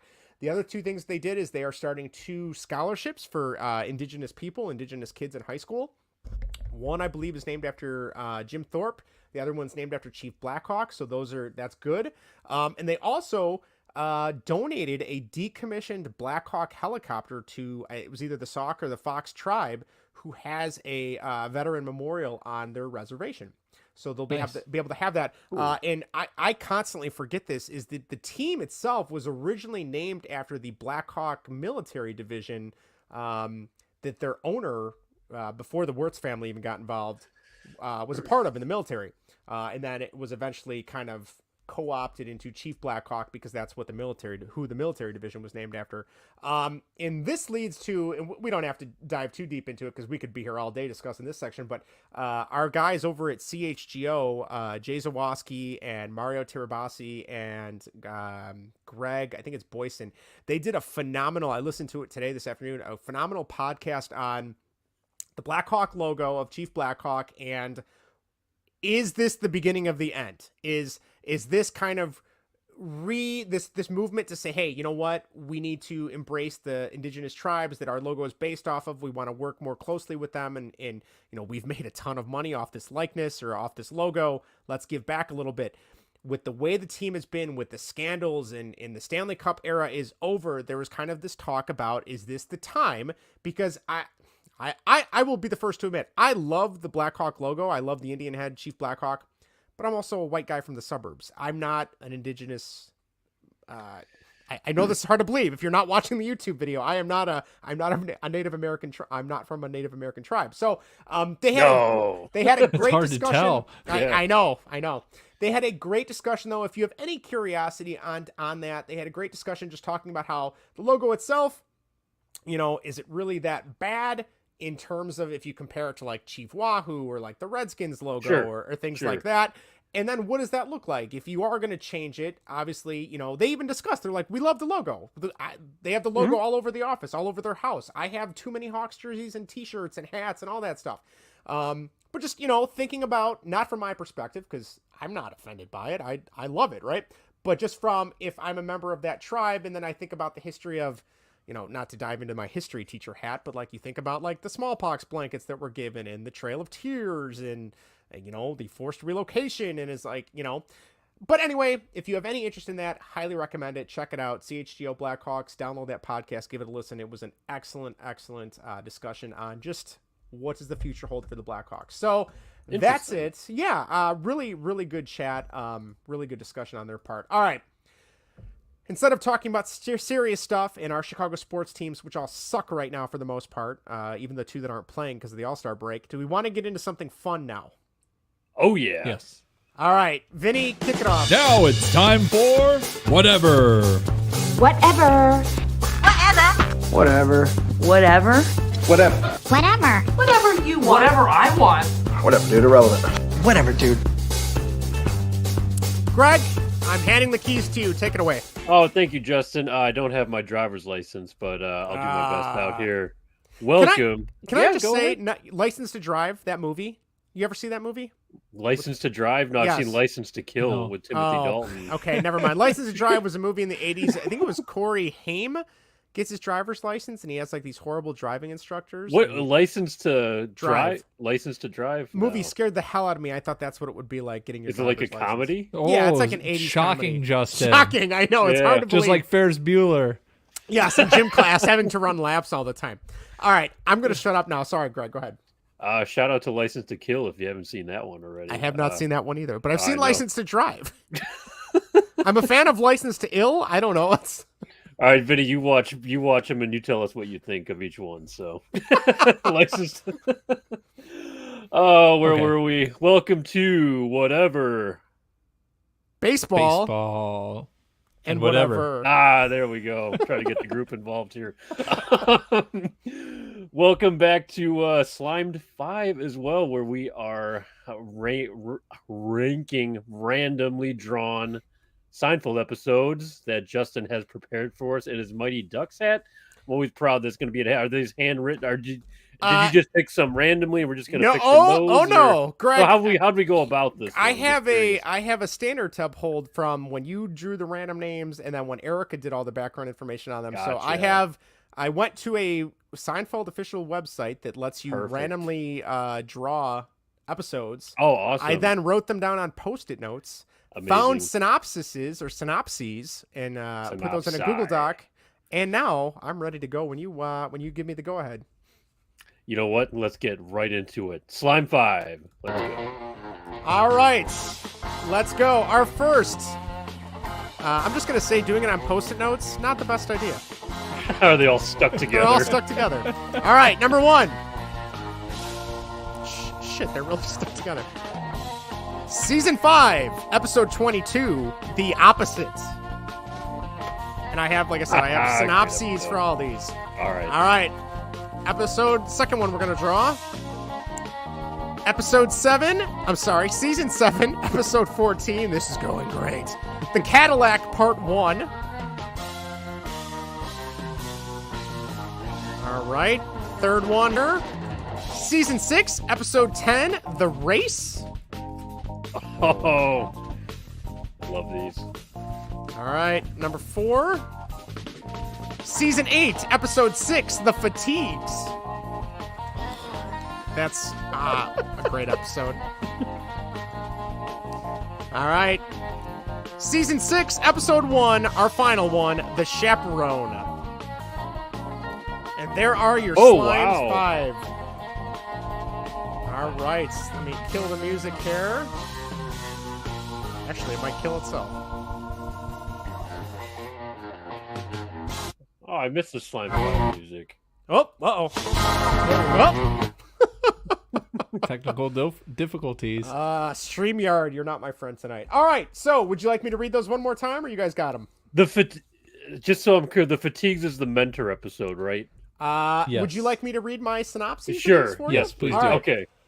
All right, so let me pull up here. We got season 5, episode 22, The Opposite. All right, George comes to the realization that he should try to do the opposite of everything, so he does. His luck changes and everything begins to go his way, including getting a girlfriend, a job with the Yankees, and moving out of his parents' house. Things begin to go unlucky, though, for Elaine after she buys a box of Juji fruits. Kramer appears on Regis and Kathy Lee to promote his coffee table coffee book. Rachel wants to break up with Jerry, and he readily agrees because his luck has always been even Steven. Elaine's eating a Juji fruits causes Pendant Publishing to go under, and later she realizes that she and George have traded places. All right. Next one we have. Hold on here. There we go. Season 7, episode 14, The Cadillac, part 1. Where did that one go? All right. Jerry surprises his parents by buying them a new Cadillac when his last job pays really well. Kramer, who now knows how much Jerry makes, says it will change their relationship. It certainly changes his relationship with Elaine. She's interested in him again. George reconsiders his engagement when one of Elaine's friends tells him that she could have set him up with Oscar-winning actress Marissa Tomei. The cable company wants to see Kramer, and he takes the opportunity to get revenge on them. George wants to meet Marissa for a cup of coffee, even when Elaine's friend is in the hospital with a heart condition. I forgot about that. He's literally talking to her and she's like in a coma almost, right? Uh-huh. All right, season 6, episode 10, The Race. Through his current girlfriend, Lois, Jerry meets an old rival who suspects that he cheated in a high school race and he wants a rematch with Jerry to prove he was faster. Elaine is put on a blacklist for a Chinese food delivery service and finds out her boyfriend is a communist. George responds to a personal ad in a communist newspaper while at work. When Steinbrenner hears about it, he wants to see George in his office. Through his friend Mickey, Kramer becomes a department store Santa who later spouts out communist propaganda. Underrated episode. Underrated episode is right. Underrated episode. All right, season 8, episode 6, The Fatigues. Jerry is intrigued by the concept of his girlfriend having a mentor. George prepares to give a lecture on risk management by reading a book, but realizes the books on tape have spoiled him. Elaine prepares to fire an employee, but when face-to-face with him, she promotes him instead. Kramer runs a Jewish singles night at Frank's Nights at Columbus Hall. Jerry meets his girlfriend's mentor, but she's dating Kenny Banya. George discovers the blind can get any book on tape, so he purposely fails an eye test. And with Frank's advice, Kramer plans his party to cook for the masses despite George's warning. George speaks to Ovaltine in his presentation, and Banya's is on risk management. Frank's cooking skills are reborn until he sees someone choking. All right. These are great episodes. And lastly, The Chaperone, Season 6, Episode 1. Jerry gets a date with Miss Rhode Island, a Miss America contestant. When they need a chaperone, Kramer is available. On the date, Kramer gives her advice and becomes her personal coach. Elaine tries to get a job at Doubleday, filling in the shoes once by Jackie Onassis. Instead, she gets a job being the personal assistant of Mr. Pitt. Let's see. Who likes white socks. George decides that the Yankees need to change their uniforms from polyester to cotton. Great episode. Cotton is all the storylines. You know, they're so hard to rank because of all the multiple storylines. Oh, it's crazy. When I pulled the synopses of these, I'm like, that can't all be from one episode, right? You know what I mean, so like, forget they're all together. You know. All right, so there you go, you guys. Greg, I hand it back to you. Thank you, Justin. Great synopsis, by the way. Thank you. Yes. Just to recover the storylines, because I'm just like, oh yeah, that, which automatically changes the rankings right here. So I'm like, oh, okay. Then you say the next part, and I'm like, oh, now where do I put that? Right. So, how are you? I think I have mine. I'm just going to qualify this, say I love each and every one of these. These were all great episodes. Most Seinfeld, there are Seinfeld episodes that are much better than others. I do love, I'd say probably the majority of them. Yes. If not all of them. I genuinely love all these episodes. So I just want to qualify that first. These rankings are difficult, but I feel like hard. I do have the final... my final rankings right here, 1 through 5. How about you guys? I'm good to go now. Yes, you're good to go. I think Vinnie? so. Good to go. All right, Justin. Since you did all the work getting the synopsis and drawing the names, I'm gonna let you go first with your number 5. Do you want to recap all the episodes really quick? Yes, they are, again, Season 6, Episode 10, The Race, Season 8, Episode 6, The Fatigues, Season 6, Episode 1, The Chaperone, Season 7, Episode 14, The Cadillac Part 1, and Season 5, Episode 22, The Opposite. Awesome. All right. Your number 5. My number 5, great episode, but I'm going to go with The Race. Okay. I do love the aspect of Elaine being barred from ordering from the Chinese takeout. If I'm not mistaken, she starts ordering it from a custodial closet in her building or her that's a different. That was a different. Episode? That's a different episode. God. Yeah. Oh man, I'm totally off there. But anyway, I do. That's when she's the janitor, and the flounder won't be they won't deliver to that side of the street. So. Yes. But the biggest subplot that I like the most is when George has to interact with Steinbrenner because he put in he responded to this personal ad in the communist manifesto newspaper. Mm-hmm. Anytime that Larry David is doing the voice of Steinbrenner, I love it. So that aspect is great. I also love the fact that Jerry just constantly keeps denying that he won this race fair and square, and even at the end, he cheats at the end again, whether it be on accident or on purpose. But yeah, that's my number 5, The Race. Nice. Good call. Vinny, why don't we move to you? Why don't you give us your number 5?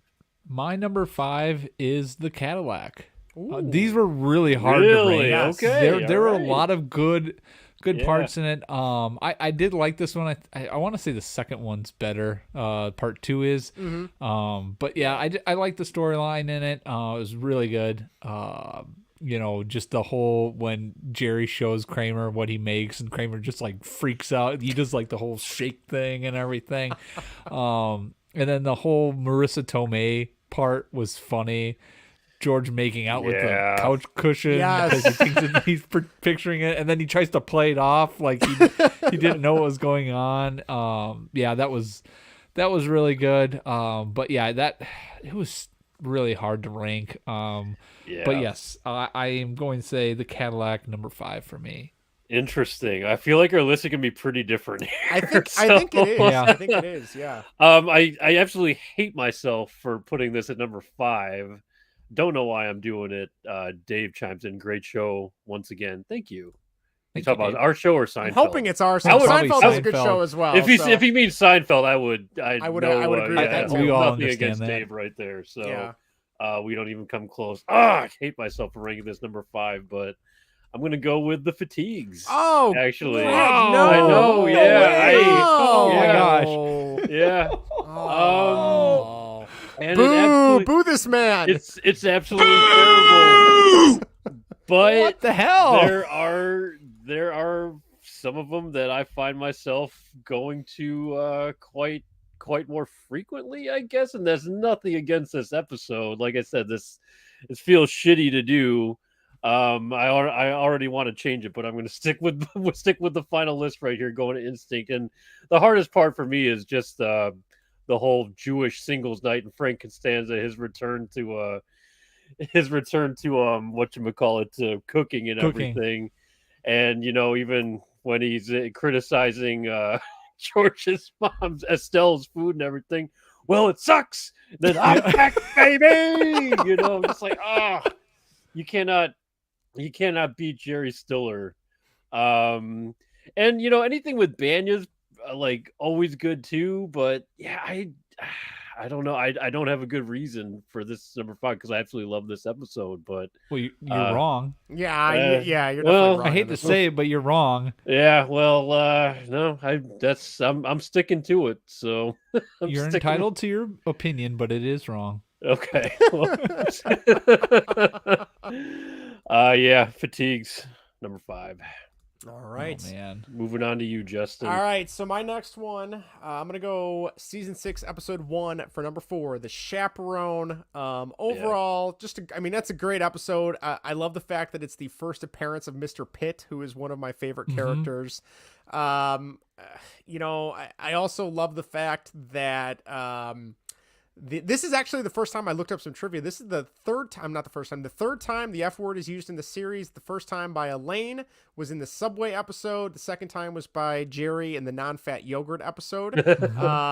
And also, this is the second time we see Elaine's character wearing a Baltimore Orioles hat, going back to the earlier seasons when she's ejected from sitting in the owner's box. But yeah, I love the fact that Kramer all of a sudden thinks he knows everything there is to know about what's the word I'm looking for? About pageants? Beauty pageants? Yeah. About beauty pageants, yes. About Miss America, whatever it is. There's the line where Jerry's talking to him, and he goes, "I'm going out with one of the Miss America contestants. You want to go?" And he goes, "Well, what state?" And he goes, "Rhode Island." And Kramer goes, "They're never in contention." Just stupid stuff like that. And then you factor in the whole thing with George saying that they should be wearing cotton, the Yankees. I love that whole premise that, changing their uniform. And then they have the fact that they have the broadcasters talking about it during one of the games as well. Just one of my favorite episodes, but still only number 4 on my list. So that is my number 4, The Chaperone. Good call. Nice. All right. To you, Vinny. My number 4 was The Race. It's a great episode. Like Justin said, I think Greg, you and I always joke about the naming of names when we talk about who's it? Yazio Puig. Yes, just names. I love that. Elaine's boyfriend talking about how his dad was banned and because somebody named names, and then the only place they could eat was this Chinese restaurant, and then Elaine gets banned from the restaurant, so she uses Ned Isakoff. That's it. Ned Flanders, Isakoff. pretty much. Yeah, that's what I was thinking of. That's the only name that would pop up. But she uses his name, and then the Chinese guy comes and says that Elaine named names, and now he's banned from there 2. You got me, and man, and Hop sings. He's just crushed. I Right. think the whole Kramer as Santa is hilarious. Yes. And the kid calls him out, Yes, he goes, this guy's a commie. I love that Yes, line. I pulled the line up. He goes, the boss says, is there a problem here? Kramer says, ho, ho, ho. And the kid goes, this guy's a commie. He's spreading propaganda. Like it's during the Cold War and everything. Yes, Oh, it yes. was great. And then, I think just like Kramer's interaction as Santa is hilarious, where he's like making up languages. He's like, "Oh, Santa's the guy of many foreign languages," and he's just like tutti frutti, right? The fake Norwegian voice or whatever. Doesn't make any sense. Yeah, and anytime is it Mickey? Mickey, Yes, yeah. Mickey's in Yes, this, yeah. I love Mickey. And anytime him and Kramer interacting are great. Yeah, I just they're love always it up to whenever no he just good. takes down Kramer. Right. He always gets pissed at him, and it's great. So that was number 4. I really like that episode. But again, all these were so hard to rank because all of these are really good. Yeah. This was but also number 4 for me is The Race. This is also another time of George getting to be an architect. Lois asks Yes. him what buildings has he designed, and he goes, well, have you seen the new edition of the Guggenheim? The Guggenheim, yeah. Yes. It didn't take very long. Didn't either. take very long. About the time I made my first million. So. Yeah. The only other quote I'm trying to find in here on IMDb that it just made me laugh just reading it out loud. Oh, Kramer saying, on Prancer, on Dancer, on Donna. And Mickey looks at him and goes, it's not Donna, it's Donner. Donner. Yeah. That's right. Yes, great episode, good pick. but unfortunately it was number 4 for me. Good pick. Good pick. All right, number 4 for me, I have The Chaperone, which I think is what you had, Justin. That was my number 4. Yep. That I love that. I love, like you said, I love the whole the cotton uniforms for the Yankees and everything. I love that storyline. But I love the character of Mr. Pitt, and I think he just gets for the few episodes that he's in or whatever, for however long Elaine works. I think she actually works for him for quite a while. Quite a while, yeah. And until they think she's until they think she's trying to kill him. Right, yeah, exactly. Until Jerry's the fake pharmacist and everything. Yes. But he's all of his little quirks and everything just so weird and annoying, but it's it was a solid episode overall. Like I said, I don't know how I have it above the fatigue for whatever reason, but it's there either way. And the whole Kramer and his endless knowledge of Miss America, just another random trait to him, obviously, where you think you know everything, then he just and then he loves Miss America for whatever reason. So yeah, real entertaining. That's a good one. Yeah, it's pretty. There's really not much else to that episode. Just harmless. Seinfeld episode doesn't really tie into anything other than George with the Yankees. So it's a good episode. Yeah, well done. Nice. Well done. All right, my turn. Your turn for number 3. Number 3. All right, my number 3. I'm gonna go season 7, episode 14, The Cadillac.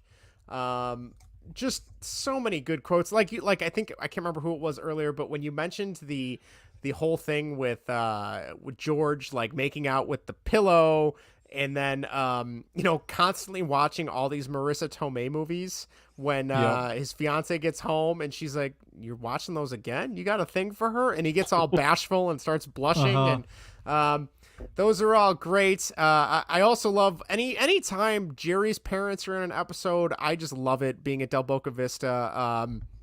Helen and Morty, there's a great line. Helen says, "Morty, what'd you have to open this box for? There's already a box of cookies." And Morty goes, "I wanted Chips Ahoy." And Helen says, "Well, I don't like all these open boxes." And he just looks at her and says, "Look, I got a few good years left. If I wanted Chips Ahoy, I'm having a Chips Ahoy."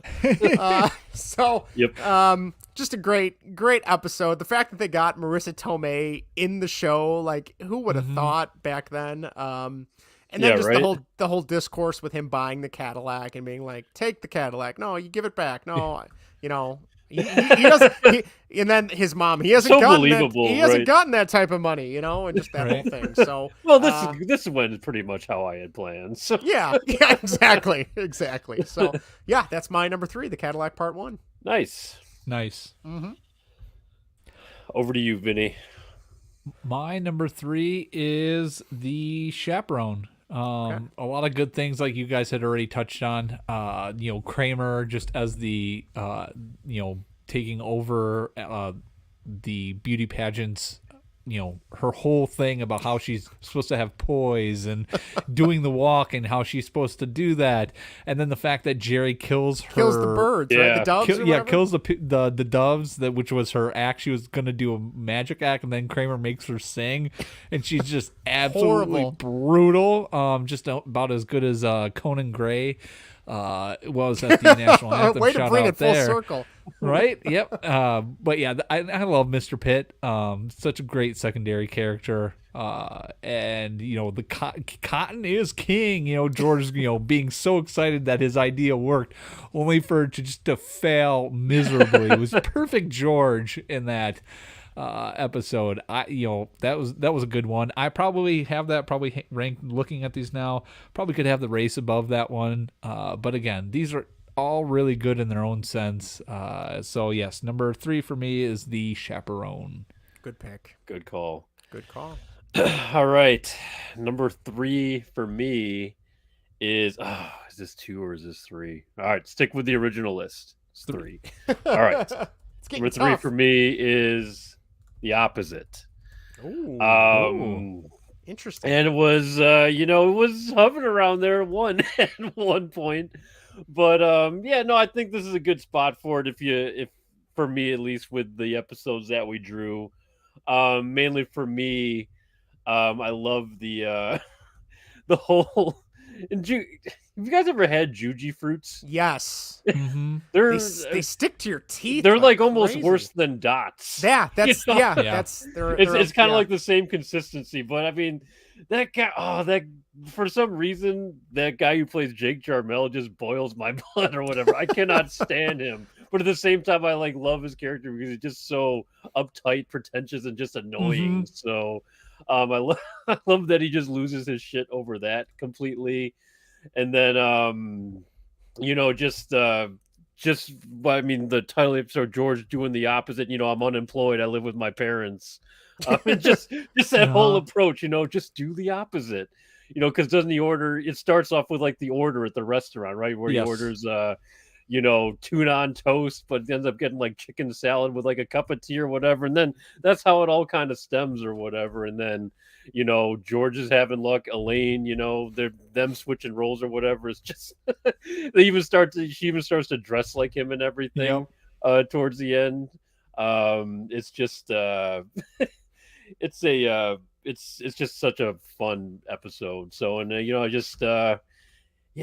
what was the other thing that this episode? Can't remember.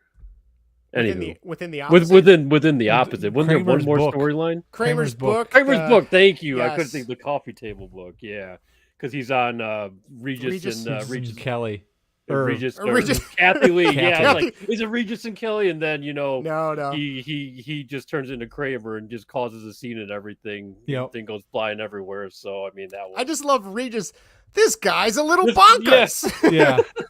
I love this guy. Yeah. When I'm skiing, I'm trying not to kill myself or something. Came up with it ski. Kramer just usually full of shit. So,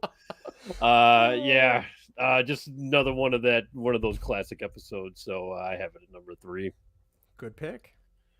Getting down the wire right here. I actually, after hearing some of your discussions, I just flip-flopped my number 2 and my number 1 here. So, all right, my number 2, this is, Seinfeld, like we discussed, Seinfeld's a show I can just put on when I'm ready when I want to take a nap, when I just want to relax, when I want background sound playing. It's perfect. Like I feel like it's one of the few shows where an episode comes on, I'm like, oh yeah, that's right, I know this one. You know what I mean? Like it's that and The Office are probably, and maybe It's Always Sunny are the only 3 that I could probably do that with.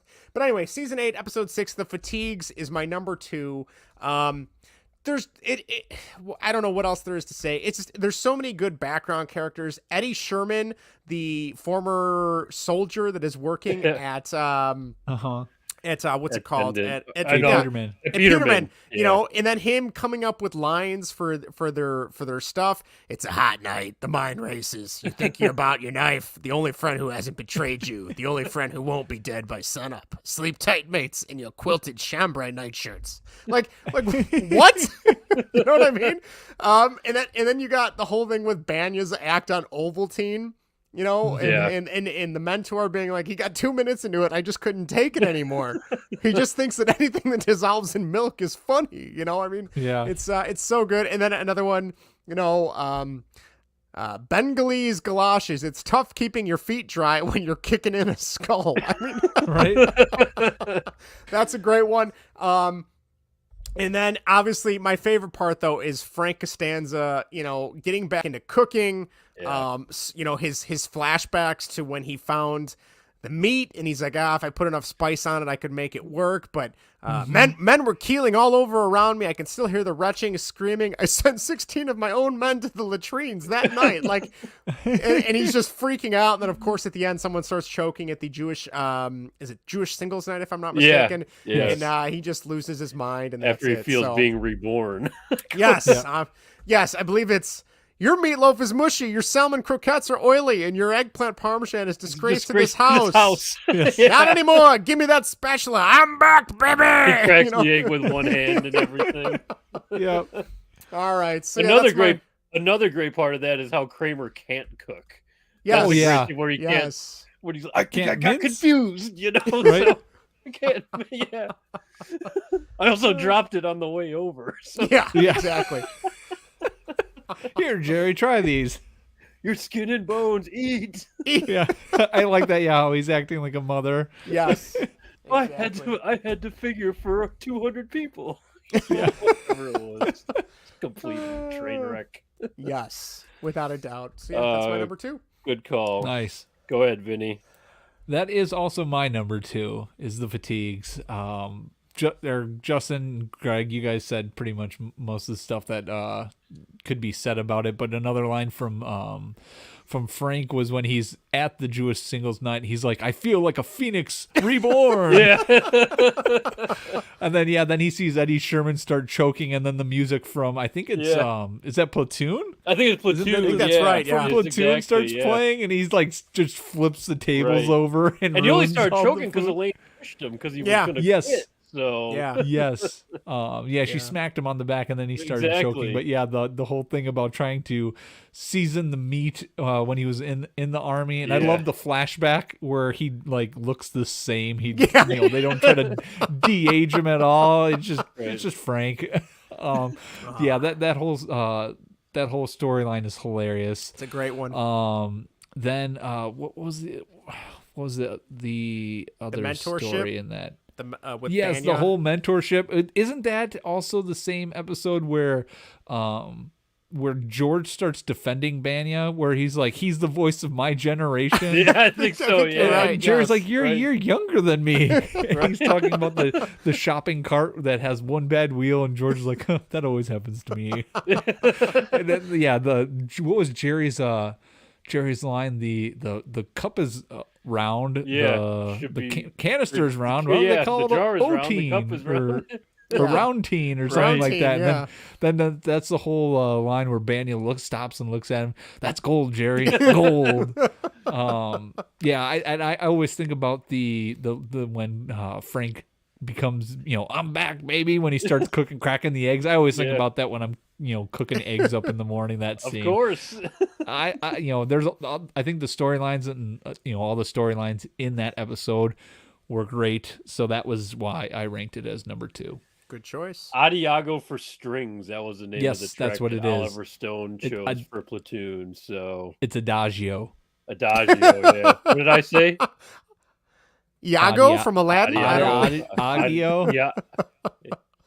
Oh God, that's okay. That's okay. Right. You're not a music guy. That's okay. Speaking of someone that butchers plenty of names, I was in orchestra for 8 years. No way. Were you really? Yeah. I didn't know I had that. no idea. Yeah. I had no clue. I never told you guys that. No. Justin and I have talked about our music playing days. 8th, freshman, So you were on the north side of the city. You were one of those rich schools that had an orchestra. We only had a band in my school. You didn't have an orchestra, Justin? No, we just had a Even band. Freeport had an orchestra. Really? I wanted to quit too so bad, but my grandma loved it so much. I ended up playing 3 instruments total. Wow.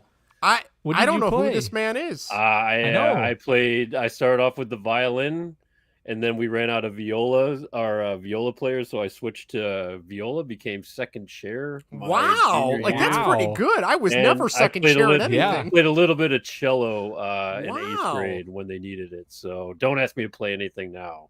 Do not excuse me for messing that up, because I should know that, because I can play those strings in treble and alto. So I can read. Well, I could read music. I don't know if I could read it now, but I wasn't into it though. Was decent at it, but oh god, I hated Couldn't it. get into it. So much work. Anywho, yeah. So I'm telling you that so you do not excuse me from butchering that. So fair enough. I'll still excuse you. Yeah, thank you. Oh god, what is it? Number 2 for me? Yes, you're number 2. My number 2, like I said, this was an underrated episode for me. I love this episode because it for nostalgia reasons, it was one of my first Seinfeld episodes ever as a young lad that I happened to see on when they were. I think it was in syndication at this point. Yeah, It had to have been, because this would have been like 1996 or something like that. That's the race. The whole, and you can imagine the kid, when he gets a head start again, they start playing John Williams' theme from Superman. Yep. Naturally you gravitate towards that, and just seeing Jerry, his facial expressions, trying to, run, beat the guy, and then you see, I think the guy's name is Duncan or something. Yes. Yeah. And that guy's been in a ton of stuff. You see him in other shows, but the car muffler, or Kramer's car, kind of sparks or whatever, and then he gets the head start. The race goes on. You see the guy can't keep up. It was it's just so. I just love that whole scene of the episode, and then later came to appreciate the whole the communist other side of the story and everything, and then what's his face, Ned, getting blacklisted from, what was it, Hop Sings, that's the name of the restaurant. The restaurant. And and then with Kramer and everything, Kramer, I have some texts that will change your life. Oh, talk to me, baby, or something like that. So, and then him getting kicked out, him with Mickey, and then George finally meeting with, what was he, Schreiber send him to Cuba to meet with Castro at the end? Yes. Or something, to get prospects. Because that's right. He finds out the subscription to the Daily Worker. I forgot about that. Like that. Like that was his whole tie-in to the communism side. So I came to appreciate that much later. But then, George always pretending to be someone he's not, as always, like you said earlier, Justin, with him pretending to be an architect again, in front of Jared's girlfriend Lois. So, and then him trying to set up the whole story, and the guy Duncan's not buying any of it. So exactly. I absolutely love that episode, and one I always tune into when that's come on, or just actively put it on. Now that I have to do the DVDs, thanks Netflix. But right. It's all good. It's all good. So one of my faves for sure. Greg, do you have YouTube TV? Yes, I do. Just record one of the episodes. Oh, I do. I have them all. All down there. All right. I have them all on there. All right. So, yep. All right. Well, I guess I'm number 1 now, right? You're always number 1, Justin. Thank you. Erica tells me that too, but with a different finger. All right, here we go. That was good. My number 1, this finger, is season 5, episode 22, The Opposite. George is my favorite character in the show, bar none. Mm-hmm. So just if you guys will indulge me, I want to read a couple George quotes because they make me laugh so hard. First of all, obviously him coming to the realization that he's going to start doing the opposite, his monologue. Why did it all turn out like this for me? I had so much promise. I was personable. I was bright. Oh, maybe not academically speaking, but I was very perceptive. I always know when someone's uncomfortable at a party. It became very clear to me sitting out there today that every decision I've ever made in my entire life has been wrong. My life is the opposite of everything I want it to be. And then he goes on to the No. Wait a minute. I always have tuna on toast. Nothing's ever worked out. I want chicken salad on rye, untoasted, and a cup of tea. And then the last thing from that scene where they're in the diner, when he's talking to Elaine, and he goes, Elaine, bald men with no jobs and no money who live with their parents don't approach strange women. And then the whole, my name is George. I'm unemployed. I live with my parents. And she goes, well, hi, I'm Victoria. I'm Victoria. Hi. I love that. This is also the episode that he gets hired with the Yankees. And I love when he just walks in and berates Steinbrenner. He's like, what does he say here? Steinbrenner says, I wish it's nice to meet you. And George says, I wish I could say the same, but I must say with all due respect, I find it very hard to see the logic behind some of the moves you have made with this fine organization. In the past 20 years, you have caused myself and the city of New York a great deal of distress as we have watched you take our beloved Yankees and reduce them to the laughing stock. Clearly you can tell this was the early 90s before their amazing run. Yes. And then the last one I will say before I shut up and let you guys talk, when he's at the movie theater and the kids are just being assholes in front of him. I think they're kicking the seats and throwing stuff. Yeah. And he goes, shut your traps and stop kicking the seats. We're trying to watch the movie. And if I have to tell you again, we're going to take it outside and I'm going to show you what it's like. You understand me? Now shut your mouths or I'll shut them for you. And if you think I'm kidding, just try me because I would love it. Oh, spot on too, Justin. Thank you. Good. I've been practicing my George voice, but I would love it. And then of course the whole coffee table book, love that, the Ovaltine thing, the Juji fruit thing. I could go on and on, but yeah, that's my favorite episode from these random 5 we pulled, which is the opposite. There you go. Nice. Great episode. Vinny.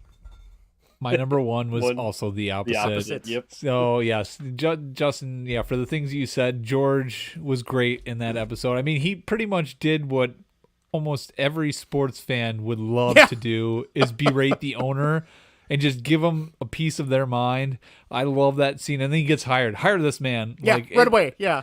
Right? Exactly. You guys, really quick, do you guys think I should do that when George McCaskey's my eventual boss one day? And you have caused my podcast extreme discomfort in talking Our about your listenership shit is organization. way up, but yeah. There you go. Yes, you should do that. We were talking about that at work today. I'm like, is McCaskey going to be our boss one day?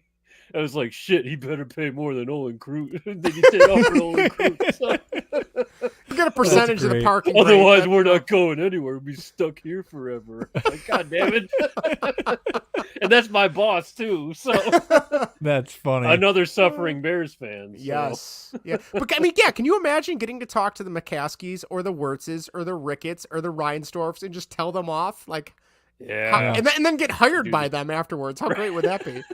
So that'd be awesome. It would be. Sorry, Vinny, but go ahead. No, that's okay. But yeah, that whole storyline, the tuna or getting the chicken salad, and then Jerry's like, "You should have gotten salmon. Salmon swim upstream. That's the complete opposite of tuna." Right. And of course, it's like crushing George at that moment. He's like, "No, like who cares about the salmon? Good for the tuna, or whatever." Right? Yeah. Good that whole good for the salmon. Yeah. Yep. I love that whole opposite thing, and then Elaine becoming George at the end, the realization after she stumbles in dressed like George. And of course, that's right after Kramer had told Jerry that he's even Steven and everything in his life evens out. And he takes, or I think it was Elaine, took the $20 bill and threw it out the window. And then he found another 20 in his pocket. But then at the end he goes, my one friend was down, the other one was up, and then things changed, and he does the whole balancing of scales thing, and he just is just loving it because nothing bad is happening to him. And then doesn't he have George? Doesn't George offer Elaine his parents? He's like, you could move in with my parents. Yes, yes. She was not happy about that. No, not at all. But yeah, that was a very good episode. So yeah, that made number one for me is the opposite. Nice. Good choice. That could have easily been my number one too. Knocking it, back and forth, but my number one is actually the Cadillac, and I had a hard time. I had a really hard time, because to me this is the 2-part episode. Yes, it's like they go together. So I know it's just part one, but even part one for me is just it's a great one. Just so great. I mean, just the very first. I mean, just when I'm buying my parents a Cadillac, and you already kind of know how it's gonna go if you already know how his parents are. And it's just it's just hilarious. He goes down there, he's all happy, he's so proud of himself. He does a good thing. Buys Morty the Cadillac. You bought a Cadillac? I bought it for you. Here are the keys. And right away, Helen's just like, are you out of your mind? Something like that. Here, give us a nice gesture, Jerry, but take it back. Well, this has gone exactly how I planned. and then when you get Jack Klompus involved, I love Jack. And then it leads to the whole, because that's what led to the whole the accusation of embezzling from the from the bull, whatever, the president of whatever he We've is. seen his act. He can't afford a Cadillac. Yeah. He's lucky he can pay his rent. Oh, that was pretty good, Greg. That was very good. But Jack Klompus is a great character. And that's why you think I never rented a Cadillac before? Believe me, I've rented a Cadillac hundreds of times, thousands. And then the whole can you believe this guy? Just the old man dismissal or something like that is just enough to sell it for me. But yeah, then it sets up the second part, which is arguably a better episode. I mean, they go together, but I mean that's when it all kind of finalizes and everything. With Marissa Tomei, because she doesn't. It's just the idea of her in the first one, and then it comes to fruition, I think, in the second one. So that whole storyline, especially him being heavily involved with Susan at this point, and like you guys mentioned before, him making out with the pillow, him watching all the Marissa Tomei movies, and Susan's onto him like from the very start. She's like, "And you've seen that one already, too," So, yep. It's just the whole mosh pit of shit going on with that episode when it involves the parents, the old people, and everything else going on is just one of my favorites, especially in that season. So that is Cadillac Part 1. I'm gonna put it number 1 for this ranking. So there it is. Well done. I think we made it. We made it. Yes. Straight up. That was a good pull. Those were not a dud episode in that book. No, because when I was doing it, I'm like, these guys are gonna think I'm just picking ones I like. Like every time I click the button, like it was another banger. I'm like, these are good episodes. I think most of them are. Yeah, most of them are. So I think, especially with Seinfeld, I think you got a better pot to pick from. I think overall. That's true. That's true. We do have a bunch of we got some listener submissions on Seinfeld in general. You guys want to read some of those? Yeah. Yes. Some favorite episodes. Sure. I'll start off. Patrick writes in, I love the Keith Hernandez spit episode. Yes. It was so good with the grassy knoll. Yeah. The Magic Boyfriend Part Loogie. 1 and 2. Yes. Yeah. That's probably my Magic favorite 2-part episode out of That is a great episode. Just the two of them giving the whole unemployment aspect to it. Hey, pretty boy. Yeah. Nice game, pretty boy. Yeah. The whole JFK time. Yeah, that. Making it look like the Zapruder film with the whatever filter they put on the camera. That looked great. The whole like Kevin Costner JFK thing, which was great. Yes. But yeah, the unemployed, like I said, the unemployed, the birth of Vandalay Industries. I believe that was the birth of Vandalay Industries, wasn't it?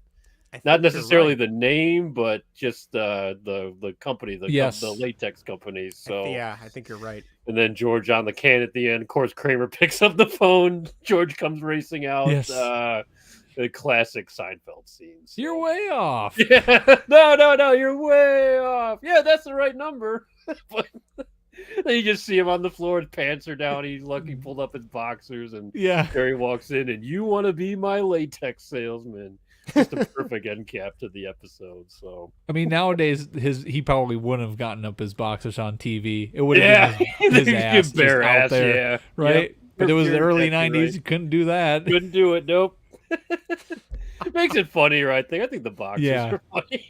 Right? You know, it's just at least he did that, you know. That's true. We all know what he's doing in there. He always shits at Jerry's apartment too. He's always taking it up there. Poor He only Jerry. likes doing it in places he's comfortable. Yeah, he's a big bathroom guy, so he'll tell you Yes, the he best is. one in the city. You name the street, he'll tell you where the best bathroom I love is. that. So, mention my name, she'll give you the key. So. That's too funny.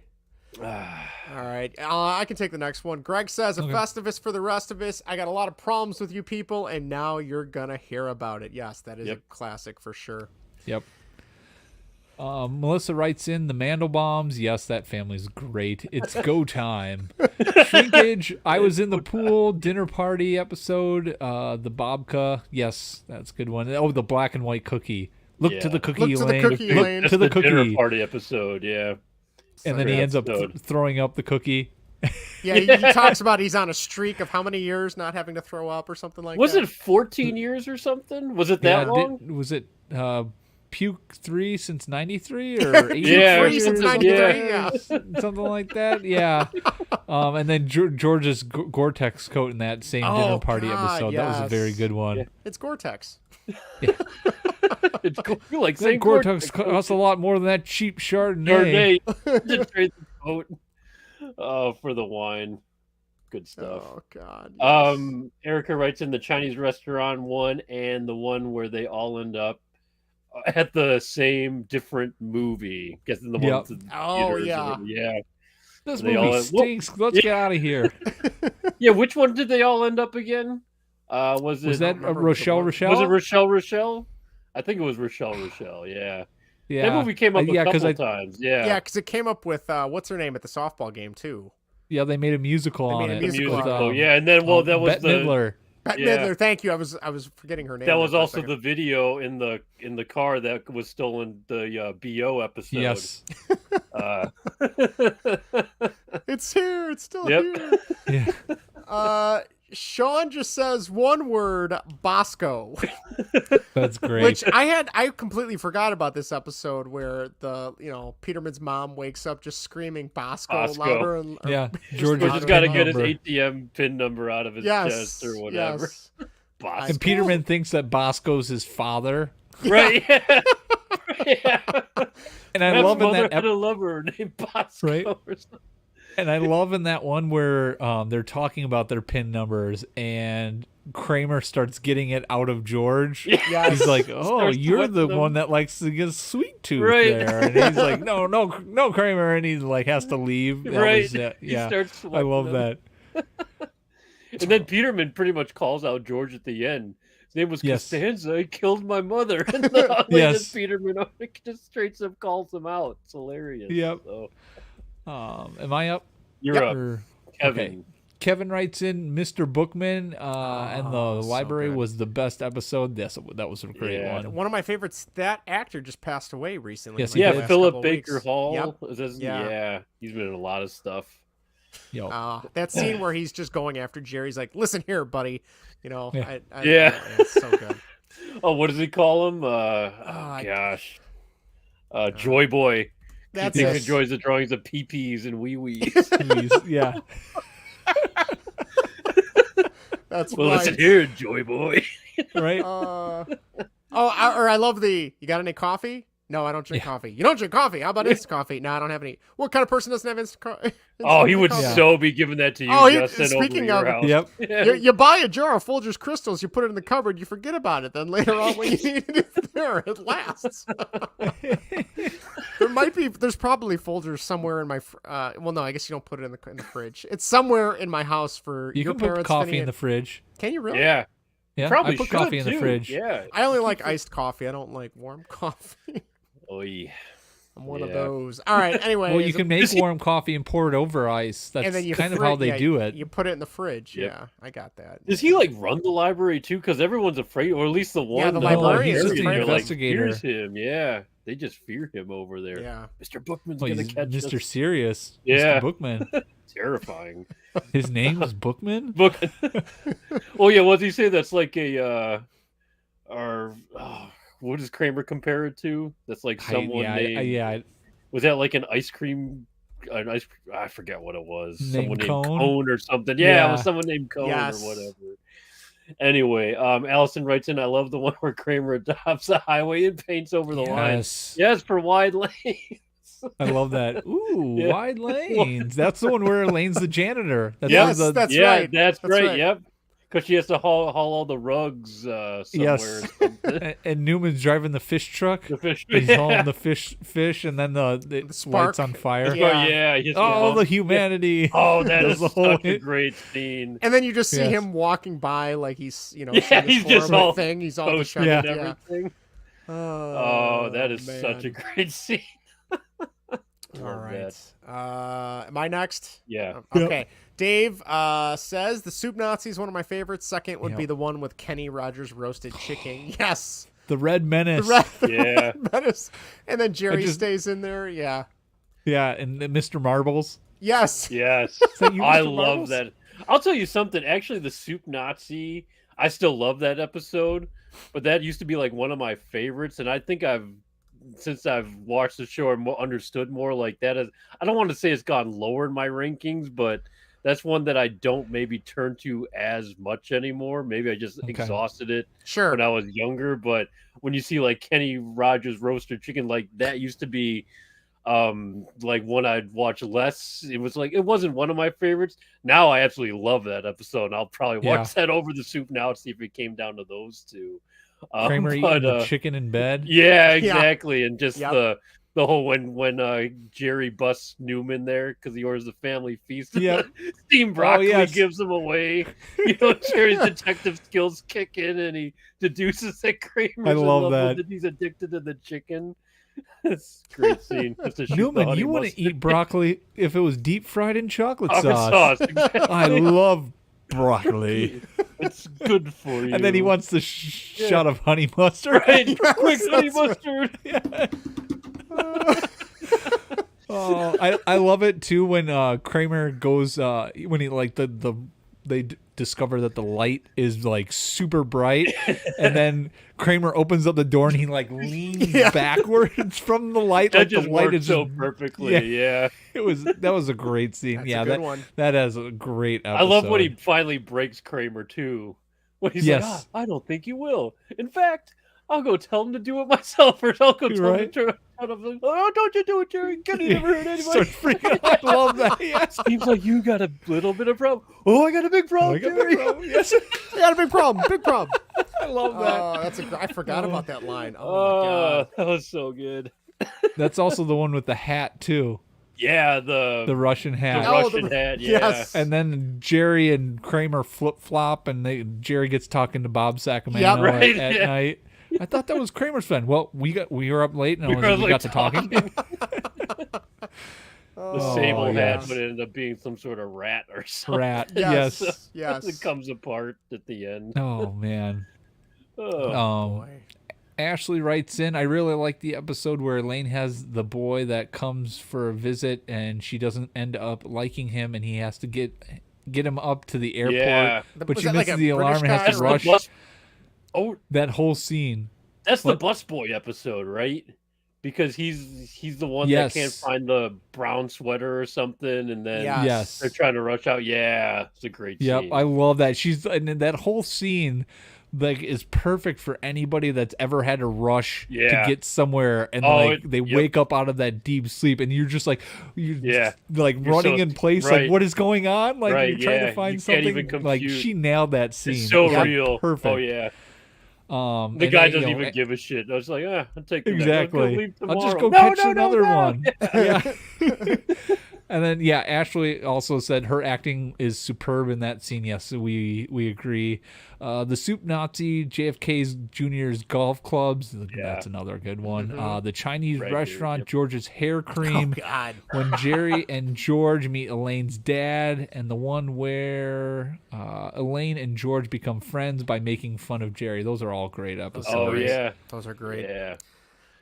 Hugo writes in, he said, the episode where Jerry starts dating his cleaning lady after and pays her after sex. Yes. That's a great good one. one. Forgot about that one. That's a good one, too. Oh, and then man. she just progressively starts cleaning less and less and less. Right. Less and Yeah. less, yeah. And then he's like, what did I just pay her for? And Kramer goes, oh, you're John. And that's the one with the Technicolor Dreamcoat where Kramer looks like a pimp. He looks like a pimp, yeah. Yep. He gets stopped, right? Yeah. Yep. Good call. Lastly, I think this is our last submission, Yep, but last Mark wrote in, said the sea was angry that day, my friends, like an old man trying to return soup at the deli. Got about 50 feet out, and then suddenly the great beast appeared before me. I tell you, he was 10 stories high if he was a foot. As if sensing my presence, he let out a big bellow. I said, easy, big fella. I love that when he pulls out the golf ball. Yeah, Kramer's like, hole in one. Hole in one. Did you know they had to do that scene in one take?